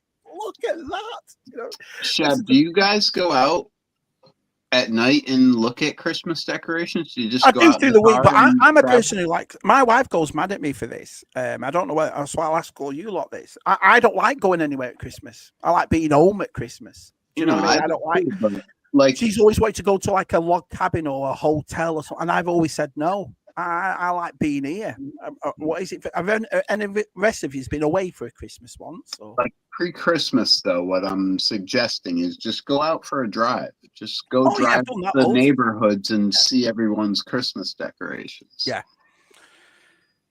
That's a bit stalky. No, everybody does it around here. Driving around into the towns going. Side, I'm telling you, you just go to the store and you'll see 400 different people's houses decorated for Christmas. Like, just go for a drive. Not stop. Lights. Look at all the lights. When I drive around slowly at night, I normally get this question: do you want any business? I didn't say slowly. I said drive around. Look at the lights. One of the houses down near me, they got several of those huge inflatables and lots of lights. And then they took their, like, it must be maybe 18 foot tall Jack Skellington. And apparently in the box was a Christmas hat and a coat. And so now they have a Jack Skellington, huge Jack Skellington in their with Christmas coat on. With his coat on, and we don't have anybody around here who does the whole lights and music thing. They're not I don't go crazy outside the house. No, I don't put lights and stuff and all that. There's a house across the road, and that's like looks like something from the Griswolds. Do you know what I mean? It's all lit up. Dino went all out outside his house. He looked awesome. Looked brilliant. Yeah. I don't have much outside in my neighborhood, but I'll show you what I got. It's dark. So That's one neighbor. That's a street light G-force. I think that's meant to be there. That's the other neighbor. He's got red and green, but it's late. There's not a lot of people with lights on down here. Drone. Oh my God, there's drones in your lane. His neighbours are going, he's outside stalking again. Doing it again. In their garage. Georgie, you and Stu ever gone away for Christmas, or do you like being at home? We haven't actually. No, we've never gone away. I think just family keeps us close, to be honest, at the moment. We'll visit people, go out for bits and bobs, go out for day trips, but Christmas overall is home really. So I can half imagine Shabby's house being like Deck the Halls. Yeah, you know, when he's got all the like roof lit up and everything, like trying to shine it up to like space and things. Yeah, go all out. Michael Reed asks, anyone know how Rum is? Is Rum all right? Is everything all right there? No, I haven't heard anything from him in a week or so. No, he's recovering from a flu because he was getting it the 2 pommies. So he's recovering from a bad. I was going to say, not another one in prison, surely. Not another one. So it's 2 of them already. That's just bad news. I hope Rum's all right. Let's have a look. See you, Adam. Take care, mate. Yeah. Michael, did he just put out a video the other day? Yeah, I've not heard anything about Rum, so we'll probably see some stuff on Facebook or TikTok from Christmas. He didn't do Lego studs on Sunday. Yeah, he canceled on Cat. On the canceled stream, model show, and he modeled Yeah, but he canceled Luke's Nest Monster as well because that was one of his guests. So. Well, if you're not feeling up to it, you're not feeling up to it. You know what I mean? The flu. If you get the flu bad, that will just knock you for 6, won't it? So that is. What you've noticed as well, though, is apart from the health kind of thing, because like me inside did the tub thump. I mean, on Monday, and APD was doing this, and you just thought it's bound to happen, isn't it? It's the more of us that keep doing live streams, the more of us that keep coming into the community, the more it's going to get like that, I think. So, but that's what the best thing about YouTube is rewatching. You know, you can watch it again, can't you? I suppose. When you're dogging on the laybys, that's bound to happen. Nice, G-Force, nice. I thought Big Guy was here then. They're coming to get me. They're coming to get me, guys. Well, yeah, Pete, I hope it all goes well for you in the new year, pal. I hope it really does. I hope it really takes off for you, and all the best and everything. I hope it really goes well, and hopefully you'll do some international tours. We'll see you before you know it over here. You never know, dear. You never know. I'm all for it because, like I said, you've given it a go. I admire people like you, and like when you hear Stu and Georgie's, things about their theatre experiences. Listen, it's easy for everyone else to say stuff. It's the people that get up and actually do it that I find fascinating. Do you know what I mean? So I wish you all the best. I really do. I heard Rum was in hospital. Right, okay then. Right, oh well. Well, must be pretty poorly, yeah. Yeah, I hope he's all right then. Bless him. No, I didn't know that, my friend. I really didn't know that. Right, we've done over 2 hours. So anyone want to advertise anything, say anything before we all go? I just want to say ZSR and all you guys who do these shows are fantastic support. You are funny as shit on everything. Being comedians as well, in your own right, I think. I think it's fantastic. You're still giving to the community with ZSR, Tub Thumpers is great. And all these things you do, Shabby and Si, for this community is wonderful. So I thank you. You're here. Yes, I'd like to say ZSR is proper toss. And if it wasn't for me,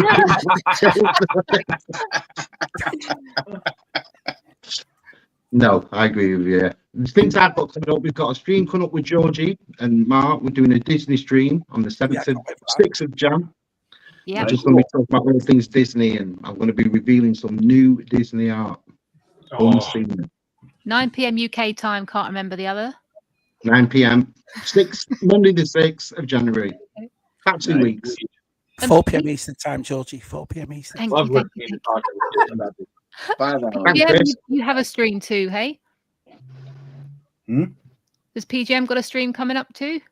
I have 2 pommies. Hopefully, Rum's going to be well enough to do that. The 2nd and 3rd, the 2 pommies. Thank you, stream, for everybody's support. Be on the lookout for that. Stand-up comic showing on my graduation. That'll be cool. and just lots of fun and laughter. I think, yeah. That's all you need. Awesome. We're going to be doing a Tub Thumpers Gallery Part 2, and I promise I won't play that music over. I didn't realise. Honestly, that started to properly love me. After a bit. I think it's because you music's fine. It's like I say, that music is only 1 minute and 30 seconds. We play it once a week. And so when I kept all the galleries, so what I thought was I'll stick them all in, and then I went, oh, for God's sake, this, and I thought, oh no, it did, because I love that music. I went to bed humming that. I dreamt about the music, and I woke up humming it as well. You know, Martin said the same thing. Gee, Shabby, I've got well, the problem is, though, sorry, he's changed it, the music now for the Blue Oyster music instead. Yeah, you're going to get the Tetris music instead, and that's going to be ingrained in your head again. No, I've got to give Si credit, and I said it from the start, and I'll say it. I'm a firm believer of giving credit where credit's due. This is all our Si's idea, and I thought it was a really nice, because I was like, what, Si? And then I thought, what a nice thing to do, Si. That is a nice thing to do. I mean, upstanding, mate. You really are. Well, it's not just me anymore. I've been joined by all you lot all night, so it's a nice thing we've all done, I think. But you've brought so many of us out of our shells as well. Yeah. Well, the thing is, George, I'll say something, right? This is the truth. I am nothing like my twin brother. My brother, like you said, he's forward, he's up front, he can be loud. If we're at a party, you know he's there. You don't know I'm there. And when I started to do this, it took me 3 years to come online or anything. I was always in the chat. I was never one for coming on. And then Mark just said, come on and do this with me. So I thought, I will do. Do you know what I mean? And because I know everyone now, you're all friends of mine. I've known you 5 years. It's because not like I'm funny, with strangers, is it? I'm not with strangers. You're funny. You are funny. I think I've always said it. I think it's like, I think ZSR's gone so long, Si, for the 4 years, and Tub Thumpers is getting it's because of all the chat that's in there too. Do you get that as well, Georgie? When you and Stu do it, or Chris when you do it, when the chat is on form, man, and people like myself who can never shut the France up, it's like, this is awesome. I'm just getting fed. Material constantly. Exactly. Yeah, and obviously the fact that if you give to them, they feed you back. Yeah, exactly. There's always something that will start running through the stream. Like with Adam the other evening, it was about how many days old are we? You know, Yeah, it the whole thing and just kept coming back and back. There's always something that everything. Look at the library mafia, stealing library books. Jimmy White of what is it? Sandwich on your knee. Sandwich on your knee. Yeah. The lesson learned is it's best not to just say anything, isn't it? Just don't say anything, and then nobody can run with it, can they? If you don't say anything, and also you get a magician for free inside. Wow. I mean, not just any magician, and he's not charging for the show. I mean, come on, you can't get better, can you? Did you see that Zoe this week? My word. I made enough money in the 90s at Vegas with my magic trick. I made so much money in the 90s in Vegas. I can do it for free now. There you go. Absolutely brilliant. Nice. Thanks for streaming, Shabby and Signs. Thanks for the rest of you jumping on. Merry Christmas. Blackpool, Vegas. All right. Team in Vegas. There's other things on Tub Thumpers more annoying than the music. Charming. Good, great Christmas Day live stream. And I've enjoyed it. It's lovely to see everybody. It's always nice to see Chris, PGM, TJC, our Adam, lovely Georgie, our Chief Force. It's great to see all of you. It really is. I've had a great time. And what about you, Chris? Have you anything coming up or anything? I posted a video today about the Stagecoach, and I'm now an affiliate contributor or whatever to Funhole. So I've got another set I'm going to start with that to do a review and things on. I know, I don't. They're very nice people, and we've had a couple conversations and some emails, and I just, I mean, and it's not like it's not, comedy timing, Pete. Comedy timing. You do realise that Ram's probably got to watch your stream and sound like that, don't you? Oh, Funhole! Light day and night. That's the tagline thing for worse. Fun as a whole. Yeah. Oh wow. That's what we that meant. Yeah. And then I've got I'm probably going to shoot another couple videos, and then for other stuff. And then I've got another building block company that's been talking to me about becoming a contributor and stuff for them. Brilliant. Yeah, real good. So, That's the thing. Is I should look at more Lego outside of Lego. Because listen, when it comes to minifigures and custom ones, I'll buy customs all day long. I love them, but These I still haven't bought a minifigures are a little vehicle. different, though, Si. yeah, Yeah, their I haven't bought a minifigures vehicle are yet. different. Let's have a look. Because while Lego has lost the copyright for the bricks, they apparently have not really for the minifigs yet. Right. So they can duplicate the bricks, and the bricks are well made. They snap together real easily. They don't fall apart.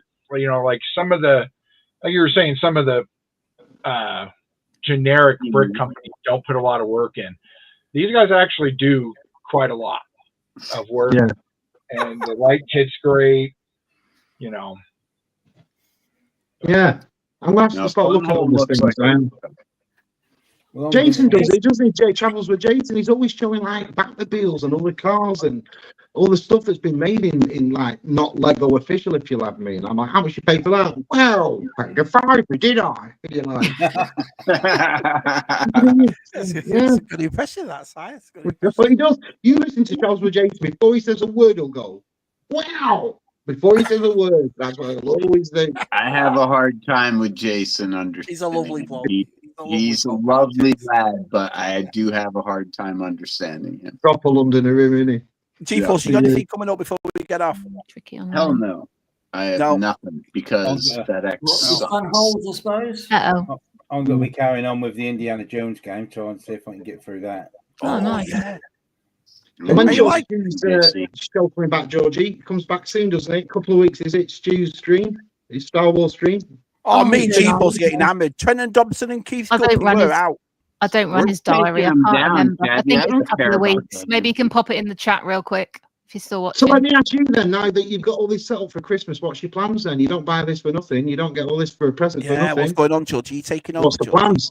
What's This the is secret? so that I can keep score really well. I don't think so. That's one hell of an investment. I don't know. I think it's the girls' stream maybe that's gonna hopefully take off again a little bit. That'd be nice to get on there with them. When are you ladies getting together? But what about you though? Have you no interest in doing it? Because like you're such an you've got such knowledge on stuff. You've collected forever. You've got loads of top stuff to show. You can involve yourself in every conversation what anyone's talking about. So what, do you not fancy like doing your own streaming or your own sort of like? Oh, I don't think anybody would want to listen to me drivel on. What he's talking about? What You'd be surprised. You listen to me. That's all the biggest shit working. I've got news for you. I don't say. Looking forward to doing another one of those. They are Sunday, January the 12th. I know I'm on the first show. I was brought out first name. Worry everybody else. I'm out. And I know G-Force, me and you might as well read a book or something. You and I are going to look at the questions, and I think it's all going to be a little bit different this time. So yeah, but that Chevy and I are going to study. Doesn't know about Star Wars, my word. We got it. We got it, Chevy. Hang on a minute. Kieran's comment there. Don't worry. Stu's 50, is he? Yeah, apparently so. Never do that. I didn't know. You know, that was you great. Wait till he takes that beard off. I'm telling you now, he's going to look 30. 6 days and counting. He's going to look 30. As soon as all that comes up, we'll be like, who's this guy? There we go. I've got some breaking news. APD says Georgie's co-hosting a podcast episode with me because she's excellent. Well, there you are. Checks in. What are you guys doing? Yeah, January, something, isn't it? I think, is it January? Is it one of the shows? I've been getting a guest on and picking films out. They've been really good. I like them. I did one myself about Enter the Dragon, and I love that film. So it was great talking to somebody for an hour about something you love. Do you know what I mean? Yeah. Not necessarily is in the echelon. Do you know what I mean? But I love talking about stuff like that. It's a good show. I'd love to do one of those with him. I love Royal Impact. I'm with you, Chris. I'd love to do one of those with Nick. Yeah. Well, that's it, because Nick will do his research, won't he? And he'll let you pick the film and they talk about that film. And should get in touch with him. True romance. Hopefully, we're going to get I have already pre-talked to him about one, so obviously, hopefully, I'll be able to do one with him as well on there soon. So he's getting busy boys, aren't Nick? Oh yeah. Oh yeah. Got some movie love in the crew. I think we're done, Si. Anything else to say, Si, before we go? It's your stream. Honestly, apart from just thanks everyone for coming in, and thanks you all for coming on. It's been a nice Christmas because of this. You know, we've had a nice little night, haven't we, and stuff. And so thanks for putting it on, Si. Really, it was just a waffle chat. That's all it was. Just a waffle for a couple of hours, talk about anything. You know what I mean? It's nice to catch up with you. Waffles now, nice. Waffles. That's a good call right there. Si, I think your episode is one of the highest viewed on the channel. Hang on, Si. Of course. I believe it. That's because they mistook you for him. That's what it was. Like I said, it's good to do that somebody's willing to do something outside of Star Wars, outside of something else, where you know you talk about films. I mean, I love films that are so like American Shaolin, American Ninja, and them sort of movies. You know what I mean? It's like to talk with somebody about them. I thought it was great. Good little ladder. What was your thoughts on Kung Pao Enter the Fist? I absolutely loved it. I loved it. It was so stupid. I loved it. That's is that the table tennis one?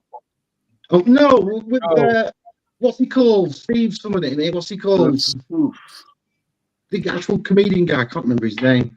Yeah. Well, that bit where he sticks his tongue out in that face and I love it. And the girl keeps going. Basically, he inserts himself into an old 60s, 70s Kung Fu movie and then redubs all the voices.